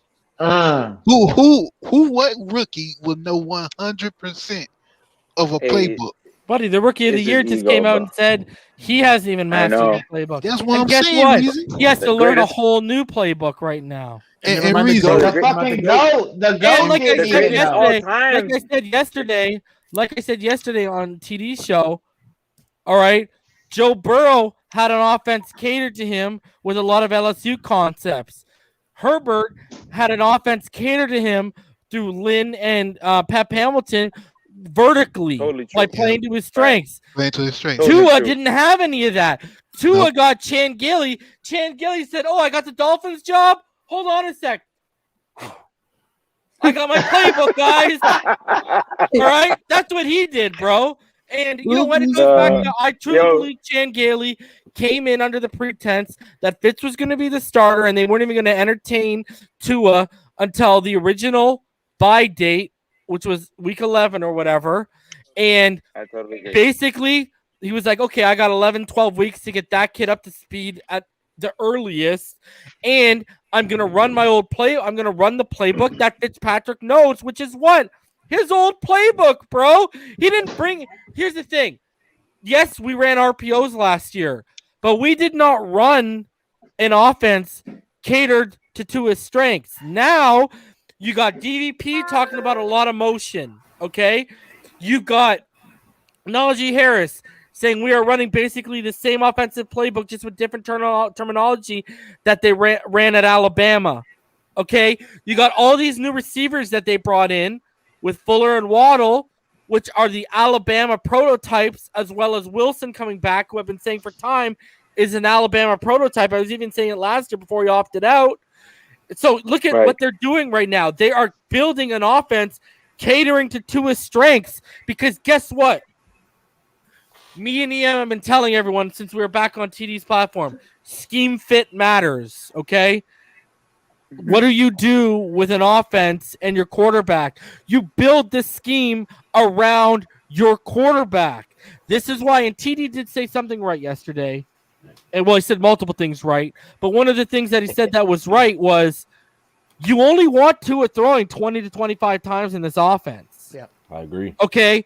What you got to do is everything, especially if RPO. What's the first letter in RPO stand for? Run. Everything in this offense needs to be predicated off the run. That's how it's going to be successful with Tua Tagovailoa. So that's why a lot of us were stressing about them getting the running back situation sewn up, corrected, so we don't have any mistakes. Because look at EM brought it up, and it's a perfect example. I brought it up before. Go look at the LSU game from Tua's last year. The first half, what happened? They leaned on Tua, and they just threw the ball a ton of times. The second half, what they do? Leaned on Najee Harris and Tua Tagovailoa, and what happened? Tua ended up outperforming Burrow by the final whistle, and if Jerry Jeudy doesn't drop that football, they come back and they beat LSU. Yep. But let me just say this real quick Here, before you guys footsteps. pick up. I just saying shout outs to Herbert for, kind of I want low key, back in the tool by saying, hey, I didn't know my playbook either. So, shout outs to Herbert for that. Hey, me too, man. Yeah, for sure. Yeah, just shout outs for him for that, man, because not none of these rookies ever will admit that. But I just think that we all know how it is when it comes to rookies coming into the NFL. We knew it's gonna be hard. I mean, for the fact that the media is so quick to, I just really think that to me when they jumped on Tua for that, I really just think, okay, you're showing your cards, you don't like this kid, because even all you players should have came and say, okay, he basically admitted what we all didn't admit. Right. You know what I'm saying? We don't know. We didn't know what we was doing in our rookie year. So, and like many people said, especially coaches, it's all about the second year. How will they progress in their second year? Let me say this, Pyro. I don't think they hate Tua, right? I think they're just trying to build him into the villain. So, there was something on Twitter that I'm not gonna forget. Like reverse psychology or something. Yeah, they saying when you don't have one, you make one, and they're trying to make Tua into like the bad guy, so everyone hate him, right? So everyone hate him. So when they can build him up, it's gonna be like, wow, he really came from all this crap to get to the level that he's at now. I think so. And look Something like that. look at Tom Brady. Tom Brady talked about how he struggled with Bruce Arians' offense last year, and Tom Brady threw the most interceptions he's thrown in a season since 2013. Yes, he threw the most touchdowns he's thrown since 2007 when he threw for 50, but that's because of the plethora of weapons he had. True. But he even said, it was like Spanish to me at sometimes. And look at a perfect example. If he knew that playbook like the back of his hand, like it was in New England, do you think he would have struggled the way he did against Green Bay? No. In the NFC Championship? No, he would not have thrown as many. What did he throw? Like 3 picks that game? 3 picks. I think all in the second half. I'm pretty sure. Yeah, that would not have happened with Tom Brady, bro. This just would not have happened, man. But like what you got a guy who he has a coach that didn't tail. He has an OC and Robbie Brown. Your job as a quarterback's coach is to get that young man, and not even him, the Reed Sinnets, everyone you want to name back there, all the extra guys who came through that room. Right. They are supposed to be caught up to that playbook as best as possible. So Robbie Brown deserves a ton of blame too, not just Chan Gailey. Agreed. Guess what? Robbie Brown ain't do his job, and that was a clear indicator. It was when he basically got an in-house demotion by Flores after the Arizona game. And reason, that's true. Don't you think when Tua said that he knew the plays wasn't gonna work, Flores also knew the plays wasn't gonna work. And what did I bring up, Z-Man, yesterday? What did I bring up that no one's really talking about on TD's show? The other conflict that no one's talking about between Flores and Gailey was what? Oh yeah. Gailey wanted Flores wanted an up-tempo offense. Gailey didn't want an up-tempo offense, as seen by when, after saying he didn't know Tua could run that no-huddle, the next week he says, I don't believe in that no-huddle nonsense. All right? That was another conflict you were having. And now you're getting all this motion in an Alabama playbook. We're going to be far more up-tempo. Why does Flores want up-tempo? So you can constantly wear the defense down and keep them on their heels. Mm-hmm. And you know what reason? Like, listen to this. Hold on. I got another point to make. Coverages. Listen, because we're going to be seeing a lot of cover 2 this year because of the speed we have. They're not going to be able to load up the box. Martin, this one's directed for you, bro. Yes, sir. Okay, let's say I'm seeing cover 4. Let's say I'm seeing cover 3. Okay. Mm-hmm. Let's say I'm seeing cover 3. All right, and I just keep eating you, right? I eat you for the first play. I come back and I eat you up for another big gain on the second play, another 15-yard gain. Mm-hmm. Now, if I kick that into up tempo and I force you to keep that cover 3 on, what's the advantage of that? The quarterbacks get winded. I was going to say that the defense cannot the whole defense adjust correctly. Exactly. Yeah. They cannot adjust. You're going to need a really smart safety and Mike linebacker to basically check out of that cover 3 and try and give us a different look.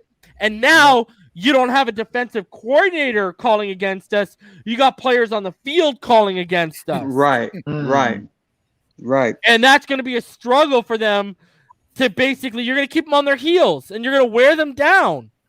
Yeah, there's not too many Luke Kuechly's or Ray Lewis or there's not too many of those high IQ guys that are basically generals on the field in the NFL left. So I'm more so of if you are in a high tempo offense, not only are you putting the defense on their heels. Bring it up, Martin. But bring you're up the Bills point you made about the 90s. Bring it up too. I'm just saying the K gun with Jim Kelly. You are literally creating an offense that every single play you're getting chunks until they're completely gassed out, and then from there you have control of the offense, you have control of the clock, you have control of the game. So I'm just saying it would have been much more beneficial for Gailey to evolve into the new aged, offenses of high tempo. But I mean, it is what it is, man. He did not want to veer from what he knew best, which was just huddle, to the line, check out of the play. But that was for Fitzpatrick. But with Tua, and he clearly displayed against Cincinnati, against the Cardinals, high tempo, no huddle offense. High tempo, no huddle is what Tua did best as a rookie. Chiefs couldn't handle it. Remember, the Chiefs couldn't handle it. They didn't know what the hell was coming at them, bro. The Chiefs game was very telling. Yeah, that was very telling of what he was actually capable of if you were to give him all ranks of being a no huddle quarterback. But again, lesson learned. The new coordinators that we have now, they've been taking notes and they know what Tua's good at. They know what he's not so great at to get better with. But as a former quarterback, if I'm doing something well and you don't, highlight that for me, I just have that feeling in the back of my mind that you might not want me to succeed regardless. So I think Gaylor was playing favorites last season, and a lot of people don't want to admit that. So a couple things I want to say, I want to highlight in the chat here. Josh Williams donated $9.99. He said, bro, last night they were trying to say Gailey gave Tua what he can handle. No, he didn't. Tua was top 10 in the league of every passing quarter category, from yards per attempt, completion, in no huddle, and he barely ran it. I agree with you 110%. I've shown the no huddle numbers, and that supports what you're saying. And this is a good point right here. I never thought about this. So Powell says, last year was Herbert and Burrow's first season in the NFL, where it was Cunha's senior year, and he played it in the NFL. Sort of, yeah. Good points. And this man Joe Burrow like 27 years old. Yeah, Joe Burrow was a red shirt, and Herbert had finished his senior season. He played all 4 years in Oregon. That's a good point, man. All them dudes are old. If everybody else said bubble screens, man. That's all it was. Why isn't this working? They're coming in more physically mature than Tua. You gotta be raspy when you say it, man. This worked in 2001. We played the Buffalo Bills. Why didn't it work in 2021? I'm gonna call out the good old hook and ladder on this. It was 1962. Hook and ladder. Bro, I'm surprised we didn't roll out the wishbone. Formation. Yeah. Why they call me outdated? I thought this. That's not a bad idea. Reason. This one offense is great. You got to circle the wagon. Circle the wagon. That's right. Bring out the Lombardi wishbone. Golly. There you go. Back in my day, it was, I would say 1902. But the thing is crazy. Sorry, Rhino. I just want to say this. Man, please. Everyone tries to associate it with Tua. Rhino can attest to this because he's been listening forever. Pyro can too. I don't know how long the rest of you guys up here have been listening. I was calling for Gailey's head in the Seattle game. Who was the quarterback in the Seattle game? It wasn't Tua Tagovailoa. Fitzy. Yeah. I felt like Dudley made some good points with the offense struggling under Fitz in TD show last night. Poor Dudley. He did Dudley. struggle, man. He wouldn't shut up. Man, I wish he talked more. No, and I was like, and he was talking about Herbert. Of course, Herbert's gonna have better stats, bro. He threw the ball like 539 times, 300 times more than Tua, bro. 590. It was more vertical. 596 there we go. To be exact, and Tua threw the ball about 290 to be exact. Herbert had to be top 5 in passing attempts. Bro, I know. And look at his weapons. Did we have Keenan Allen last year? Right. Michael Williams. Hunter Henry. We got even better. LBJ. Yeah, Gesicki didn't even give us Hunter Henry last year. Right. Yeah. Gotta call spade a spade on that one. I'll say this though: if Preston was healthy, it might have been a little different all around. Yes, 4 touchdowns, 8 games. Yeah, even with Wilson, bro. They were productive Wilson would in have been the there. Cardinals game too. He also had his speed wide and receiver Hearns, too. Allen Hearns too. Yeah. I just don't Hey, what's up, understand. I just don't understand why they're so willing to give excuses for people Everyone on the team. Yeah, that's the part. I'm talking about Dolphin fans. The excuses are gonna fly this year for Joe Burrow. Oh, wow! Right now, that's what I hate. Because he's in Tua's spot. His doctor told him you're about 85% of the way there, so you're cleared for football, but you're not 100%. And Burrow might have to ditch that sneaky athleticism he relied on so much. Right. And that's a big part of his game. Yeah. So Burrow's going to look like, Yeah. This might be too risky. It might be too risky for him to come back this early. Bro, I don't know why he's forcing it, bro. Like, are the Bengals winning that division this year? Not at all. Hell no, bro. Rest it, bro. I'm thinking about. You just pointed that out. I'm afraid they're gonna give excuses for Herbert having a new head coach, a new playbook, and for Burrow. Hell yeah, of course.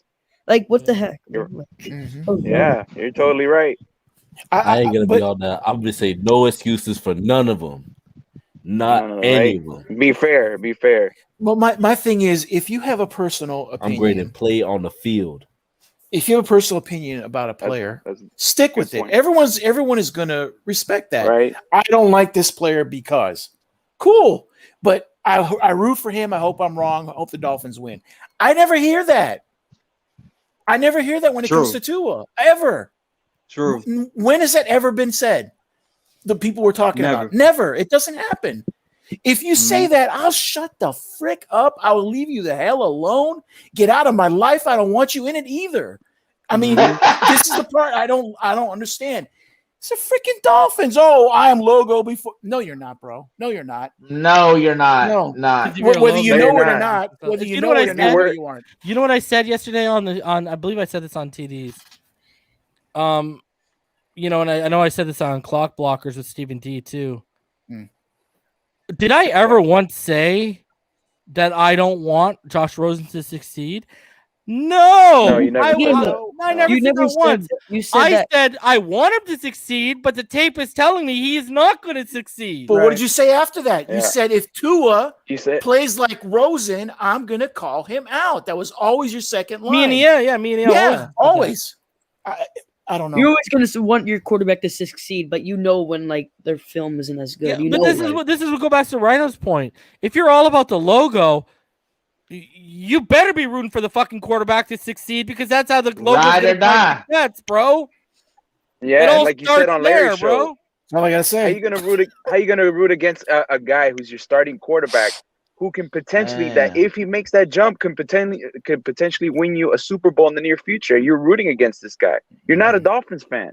And then they're gonna root people on Twitter. I used to sit next to a guy every week, and that's all he would do. We already complain about Ryan Tannehill. When it comes to the Puerto Rican reject, it's all about he doesn't want me to be right. That's all what that comes down to, bro. And if you're gonna be negative, can you make it constructive? No, can you just make it constructive, please. I got fucking pissed at Pete yesterday, bro. Like I had it with him yesterday, bro. He was talking about how Tua was struggling against corner blitzes. He was talking about Tua was struggling against numbers. Tua was the best rookie in every major statistical category against the blitz, and even in some of those statistical categories, he was top 10 in the NFL. But this what blows me about Pete. My bad. Pete doesn't know anything. Pete thinks because he can piss on Hard Rock Stadium because he lives so close to it that somehow means he knows football. No, bro. I told you he brought up. Hey, he brought up Tua's height.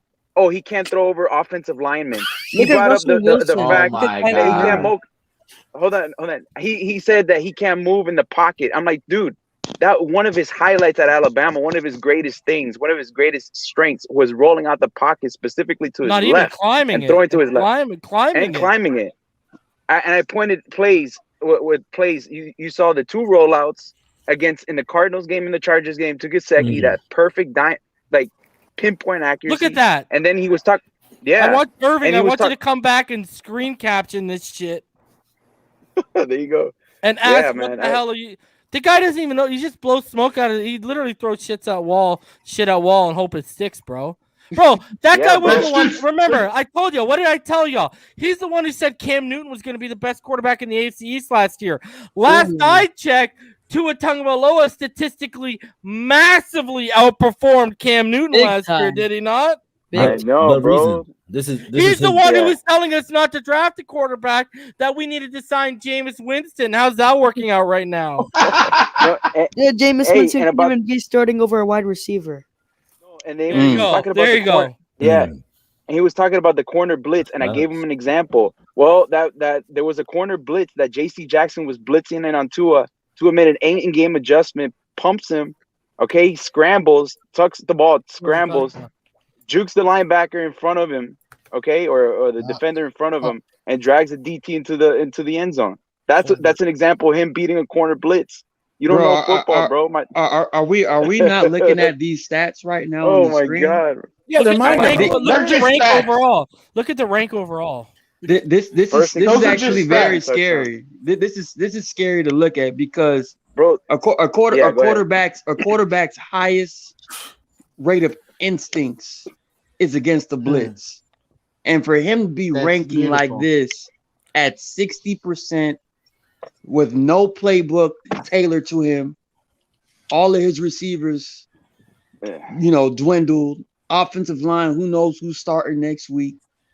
How is he doing this as a rookie? That's what you really want to. That's what I'm saying. That's the real question. Imagine him with a top 10 O-line. How do you have? Yeah, I know. How do you have a 6.2 touchdown percentage compared to a 0.9 interception percentage? Do people realize how? Do people even know what that means? That means when a blitz was called, 6.2% of the time he threw a touchdown, and 0.9% of the time, under 1% of the time, he threw an interception. When Martin, blitzes are when you see ghosts. Blitzes are when you get the shakes. Blitzes can be when you make inaccurate or bad reads because you just want to get the ball out. He gets better. Like, that's he ridiculous, gets better, bro. Yeah. I don't know, man. I don't know. Oh, I know. Thrives under pressure. Oh, I know. They ignore it. They ignore that, bro. It never happened. Oh, that wow. screen that never happened. He made it up. Whenever they talk, He didn't pass the eye test. True. It's always that, and they always talk about his third down completion percentage. But I always say to them, there was multiple plays when Jakeem Grant dropped the ball. Matt Holland in that Patriots game. You remember it was like 3rd and 10 or something like that. And he fitted between two defenders, and Jakeem Grant just dropped it. All Jakeem Grant had to do is catch it and fall down. He already had like 15 yards guaranteed. And he just, I don't know. What game was that But the Chiefs game. Oh, yeah. But I say this. There's going to be a lot of plays that Jakeem Grant didn't make that Waddle's going to make. So I'm going to be all right. And then when you dive even further, I've showed this before, look at him against the no huddle. In the no huddle, almost 70%. And then now breaking down the blitz further. Look at that. Look so many screenshots. Reason? Going too fast. Stays ready so he ain't got to get ready. And what's crazy is this is a guy who came out of a spread where he's in a shotgun a lot, but in terms of, I know the completion percentage can go up there. Look at the ball efficiency from under center. Crazy. Crazy. I don't know if it's just me or anything, but watching Tua throw those passes in the OTAs, the Parkers, I was like, just can't wait for the season, and it's gonna be great. He's locked in. We right with you, Logan. We thinking the exact same thing, little bro. What was that last screenshot? Hey, what did you call it? 101. Hey, 101.7 against. Finally, motherfucker, we won. What'd you say? What'd you say, Rhino? What was the point you're making with the last screenshot? I'm sorry, I was saving it because that showed his ability in the no huddle, and that showed the actual, gave you the numbers of he threw 7 touchdowns against the blitz compared to only 1 interception. Got it. Thank you. No huddle. Yeah. But that shows you how efficient it was. I don't think it should have almost 69.8%. You know how ridiculous that is? That's insane. Grant never dropped it, right? Grant dropped it. I feel good, man. We finally won my map. Hey. Oh, Lord. Ewok dance. Bye, Pyro. Yeah. Yeah, I don't really know. Hey, man, it was Geonosis. That map was hard as hell, man. No one gives a shit about Battlefront, Pyro. King Drag gotta go, bro. And the thing is, Tua deserves criticism. He wasn't perfect. He's a rookie, and Of that's course. fine. But I don't know. My whole thing is make it constructive and make it a criticism that is actually directed in a certain Some of way. these people don't even know what that word is, bro. You mean like context? context? They can't even spell it, bro. They can't even. Well, both, bro. But you know what, Rhino? I just think that they can't because it's no way to constructively criticize Tua because they know the facts are overwhelming. So they just say, well, he can't. Well, he sucks He at got this. benched. You know what I'm saying? It's like, no, Weiss, you really, Weiss. they honestly cannot think of nothing. So they just say, well, we gotta, just come up with shit, man. I just think that they're honestly just trying to push back. That's all it is, man. And that benching thing, that's so Bro. over. Like Elway was benched, like I've told y'all before. And if they were in the middle of a playoff run against New England, you don't think Herbert would have got benched? Oh yes, he would. They lost by like 40, right? Yeah, 40 well, you don't 0. see one quarterback. 45. It was 45-0. That Even worse. Oh, they didn't score at all, right? And And they wouldn't really score the offense. And truthfully, and he might have got benched. those And he cities- might have got benched against us because literally That's what I was gonna say. He only had about 100 and if you go look at his numbers, if you go look and break them down quarter by quarter, I believe he had like 130 yards heading into the last 6 or 8 minutes of that fourth quarter. He literally padded his stats in garbage time because he was getting shut down, bro. And we said this before.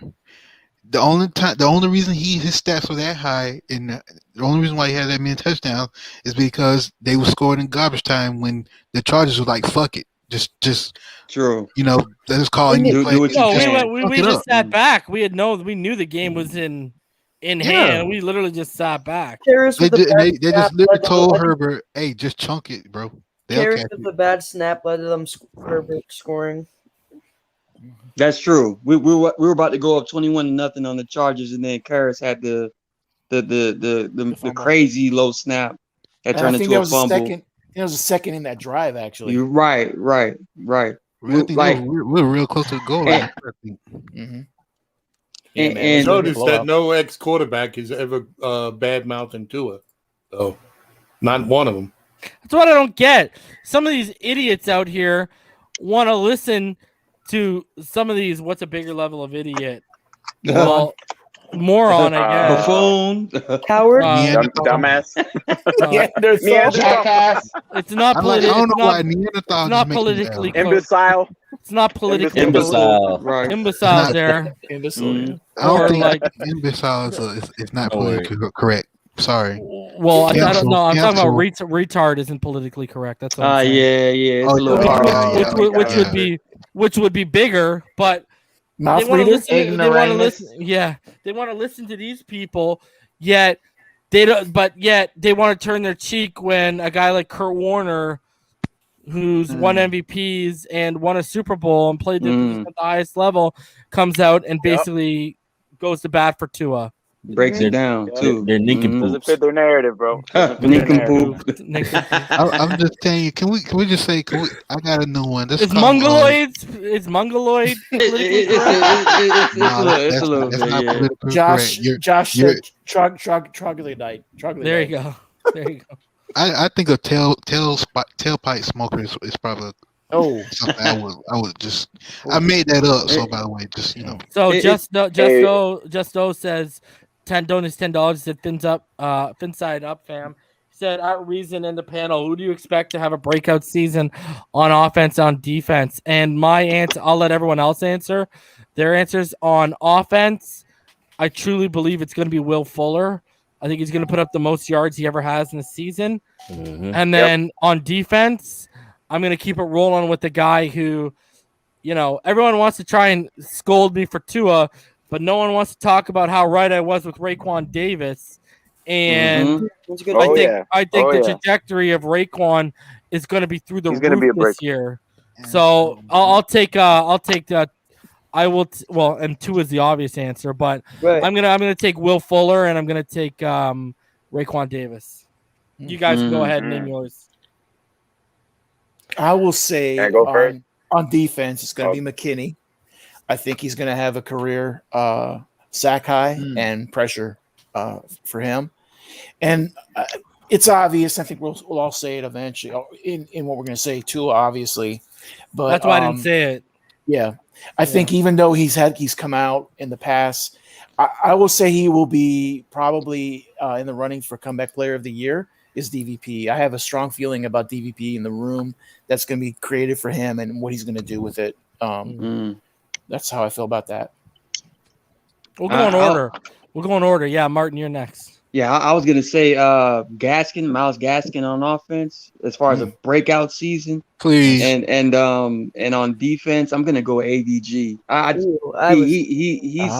He's been progressing steadily year after year, and he just seems like the type of player that he's gonna continue to progress into whatever it is that he feels like is gonna be his peak. And I don't see him peaking until like his 5th year. So last year was low key his breakout year, to tell you the truth. And I'm suspecting him to have an even better year this year because of everything around him. Yes. Mentioning Raekwon Davis, mentioning Jalen Phillips, potentially about to get Melvin Ingram. I mean, it's turning into maybe AVG's gonna have a breakout season on defense. I agree. So. Z-Man, let's get who's going to break out on offense and defense for you? On offense is going to be Jakeem Grant. You know damn well you lying. Stop lying. And Stop lying. Baker on Stop defense. lying. Baker on defense. And Baker on Stay off that coconut rum. Stay off that coconut rum. Oh Lord, bro. But for real though, I think it could. For me, it's either DVP or Will Fuller. I think those two are probably had they're going to be a very fierce 1-2 punch, and maybe by the end of the season, they're probably saying we might have the best trio of receivers, maybe in the league. But on defense, that's a little tough for me. I'm gonna go with Noah. I feel like him in his second year, just like Tua, he went against enough quality receivers to really figure out the nuances. I feel like his coverage ability was there, but it was just the lapses in like actual plays, like reps. So I think that's gonna help him out, and him playing on the slot is gonna give him a little bit more versatility for how we want to use him maybe in the future. Irving, who do you think is gonna break out? I think on defense is gonna be Noah Benogamy. I know the Dolphins. Or most of the Dolphin fans picture him in the slot. They want to, pigeonhole him in the slot. But I think the Dolphins are going to develop him as a boundary corner. I think with his workout sessions with Xavier Howard, and with Xavier Howard kind of like mentoring him and coaching him up and stuff, he's going to be a much better corner this year. He's gotten a lot physically stronger and stuff like that. So he's gonna. I think he's my breakout. He's gonna be my breakout star on the defense. On the offense, I think it's gonna be Myles Gaskin. If he can stay healthy, I can see him being a 1,000-yard rusher, probably 1,400 to 1,500 scrimmage yards. Maybe you get some, maybe rushing 9 touchdowns, maybe passing maybe 6 touchdowns. We'll see. I mean, it's gonna be a lot of guys on the offense. I'm not saying he's gonna get those numbers, but I think Myles Gaskin is gonna be the offensive breakout guy. Yo, EM, if you're in the comments, I just messaged you back. The one time I'm on the show and I don't check my phone, he messaged me about an hour and 20 minutes ago asking if we had room for him to come on. I can make room for you, bro, so let me know if you want to hop on. Yeah, he can have my spot. I'm about to hop up and play the game. Florida born. I sent him the link. I sent him the link when he said that, so. Oh, when did he message you? Did he message you? No, I sent him a DM when we put that in chat. I sent him the link right away. Oh, he put it in the chat? I didn't even see it. Yeah, he said, do you have any room? He said it in the chat, and I immediately put it in a DM form. Maybe that was when it was just you, Martin, and Rhino. Yeah. Oh, no, he texted me at like 9:20. I didn't see it. Right. Florida born, who do you think is going to break out offensively and defensively? Defensively, I think it's going to be the man from the U, Jalen Phillips. I think he's going to be the defensive rookie of the year. And then on offense, I'm praying that my boy Preston Preston Williams gets on, because I think he was on track to have a breakout season last season. Right. And I think he's right. going to start right where he left off this year. Nice. Those are good picks, man. Logan, your thoughts, buddy? Starting for the defense, yeah, I'm probably gonna have to go Christian Wilkins. I think he's gonna be better from previous years, and he's gonna eat, especially with that D line being so good with Ogba. You got Phillips. You brought another free agent. What was it? Adam Butler. Yeah, that's my pick for defense and offense. I'm gonna have to go Myles Gaskin also. What other people say. Nice. Alfred, who do you think is going to break out offensively and defensively? Well, I'm going to go with Fuller, and I think the running back's going to end up getting more because of the stretching of the field. So whoever is the running back, our running game is going to be better for that alone. And then as far as the defense, I'm going to go with the ball hawking safety that we just got, Javon Holland, because I feel that he's going to end up getting all the picks here and there because they're not gonna realize what kind of player he is. I feel you. That's a good pick. Jason, who do you think is gonna break out? What's up, fellas? Hey, Jason. What's up, man? On the offensive side of the ball, I'm going to go with a group. I think we're going to have a big jump from our offensive line. Our whole offensive line. If you want me to pick an individual, I'm going to take the way Devante Parker looked. He looked like he was ready to play today. Defense. I think Ogba might double up his season. Try to get that contract. And Byron Jones. I think a lot of people sleeping on Byron Jones, saying he had a bad year when he's going to get a lot more balls thrown his way again this year. Yep. Let's see how he make plays on it, though. Yeah. Yeah, you got to catch him.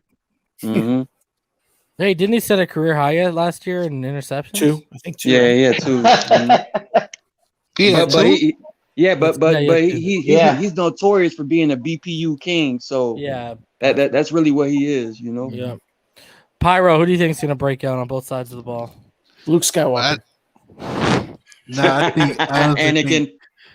I'm gonna say Needham because I think that, especially with a whole bunch of competition coming in that backfield, I think he doesn't want to be left in the dust. I think he's gonna try to, show a little something to make sure the coaches don't forget him.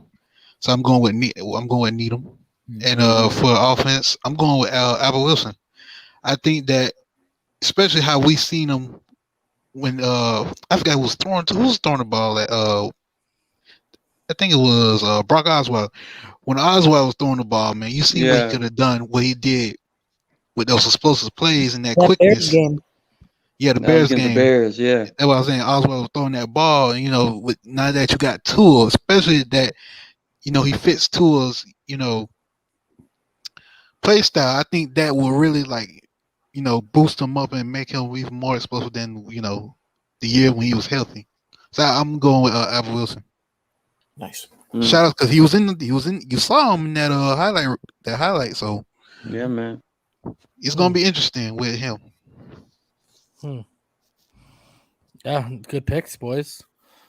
I don't think EM's not responding, so he must be busy. Yeah.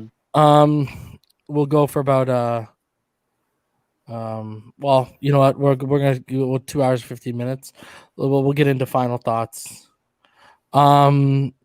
Rhino, because I got a Pens and Pucks podcast in about 20 minutes. So, okay. Rhino, let's get into your final thoughts, buddy.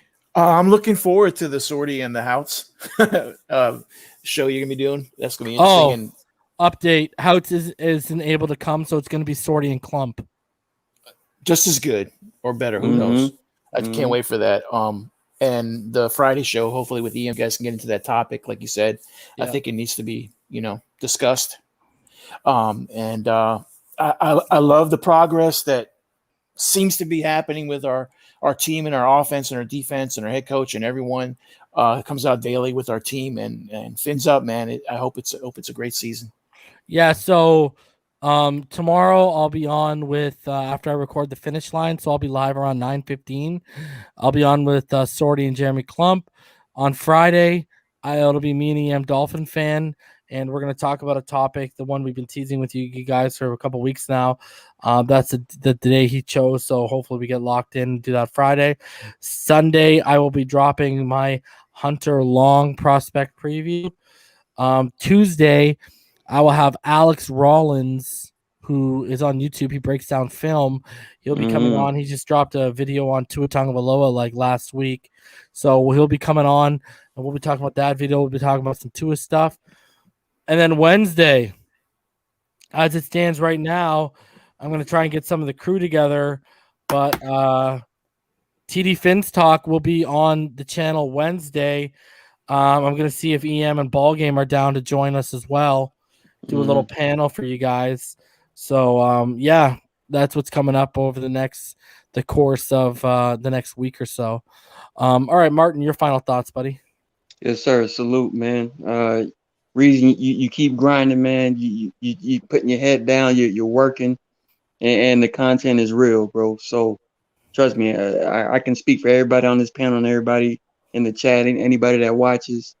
Your work is not taken lightly, man. We all appreciate every minute that you put into this, man. And of course, man, and definitely with the DVP interview, I mean, this is just affirmation after affirmation after affirmation. Tua looks different. And guys are they're not trying to give it away too early, but they're letting it be known, hey, this is going to be a different season offensively, and we're about to strap on the seatbelt, of course. And again, with KJ Wright, as far as our interest peaking, I love KJ. I loved him since he was drafted by the Seahawks. But as far as what the Dolphins are going to need, and I mentioned all the depth on offense, it's equally as deep defensively, from cornerback to safety to linebacker, D-line. I don't know how much more players we want to keep plucking and putting in to the system.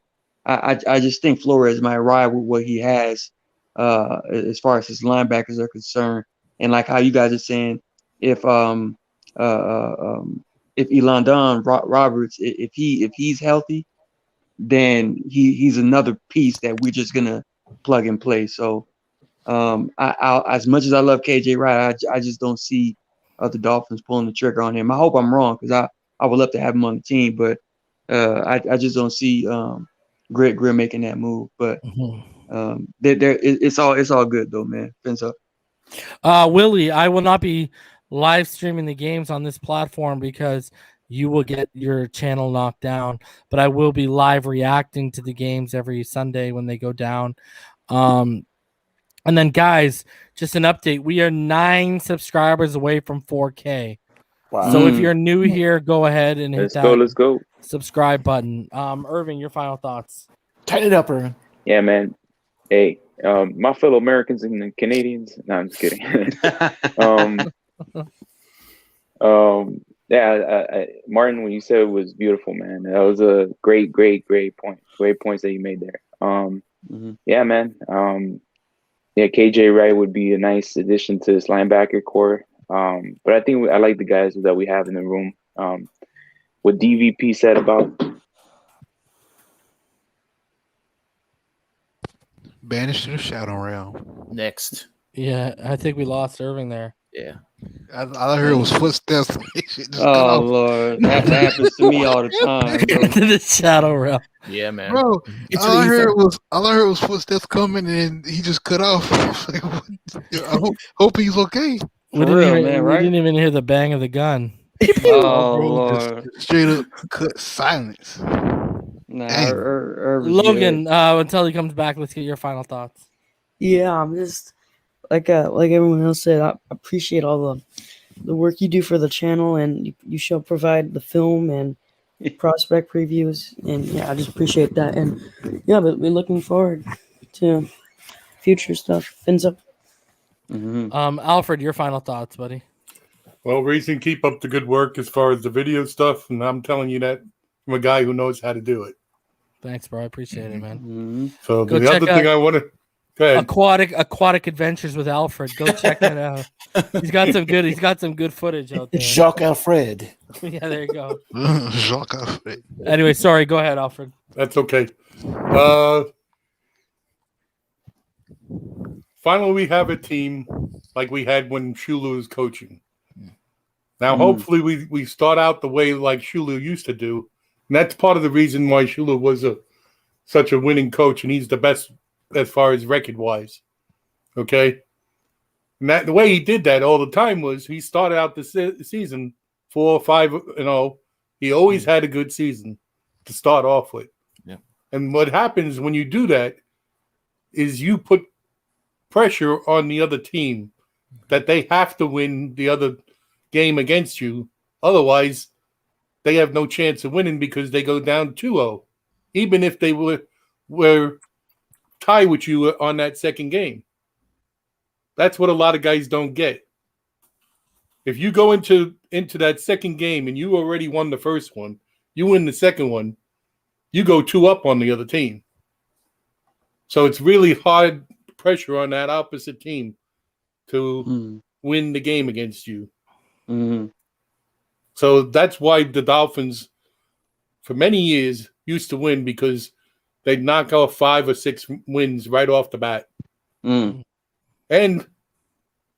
when you win that many wins, if somebody gets hurt, you can still coast and get to the playoffs and get around that injury. You can't do that if you're coming from behind. That's true.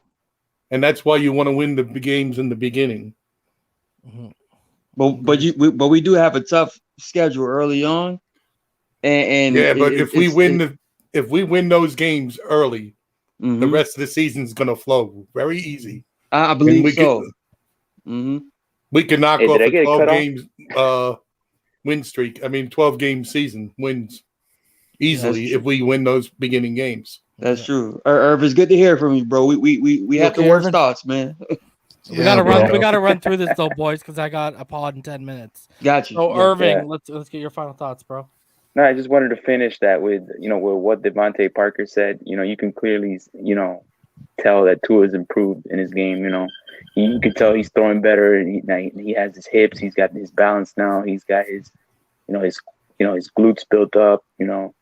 He's got his he's basically a lot stronger than he was last year. His hip is a lot much better. You can tell that with his hip rotation, the way he's throwing. So I'm excited for just Devante Parker basically confirming what what we all have what we all knew basically. So I'm excited, man. I'm excited for this year, and of course with Tua throwing into that tight coverage against Nick Needham to Albert Wilson was exciting, bro. You guys with all this talk, you guys are gonna make me buy season tickets, man. Yeah, man. But man. But fins up, bro. That's all I gotta say. Fins up. I can't wait for your show. And Jason, let's get your final thoughts, buddy. All right. I'm just really, really excited for the first time in 20 years. Every year I'm excited, but this year it's legitimate. I know we're gonna be good, and I have that feeling. I'm not my least worry is about Tua. I'm not worried about Tua. I think he's gonna have a great season. Top 5, top 7. Reason, keep bringing it. That's a good combination. Dolphins and Reason. Everybody on the panel,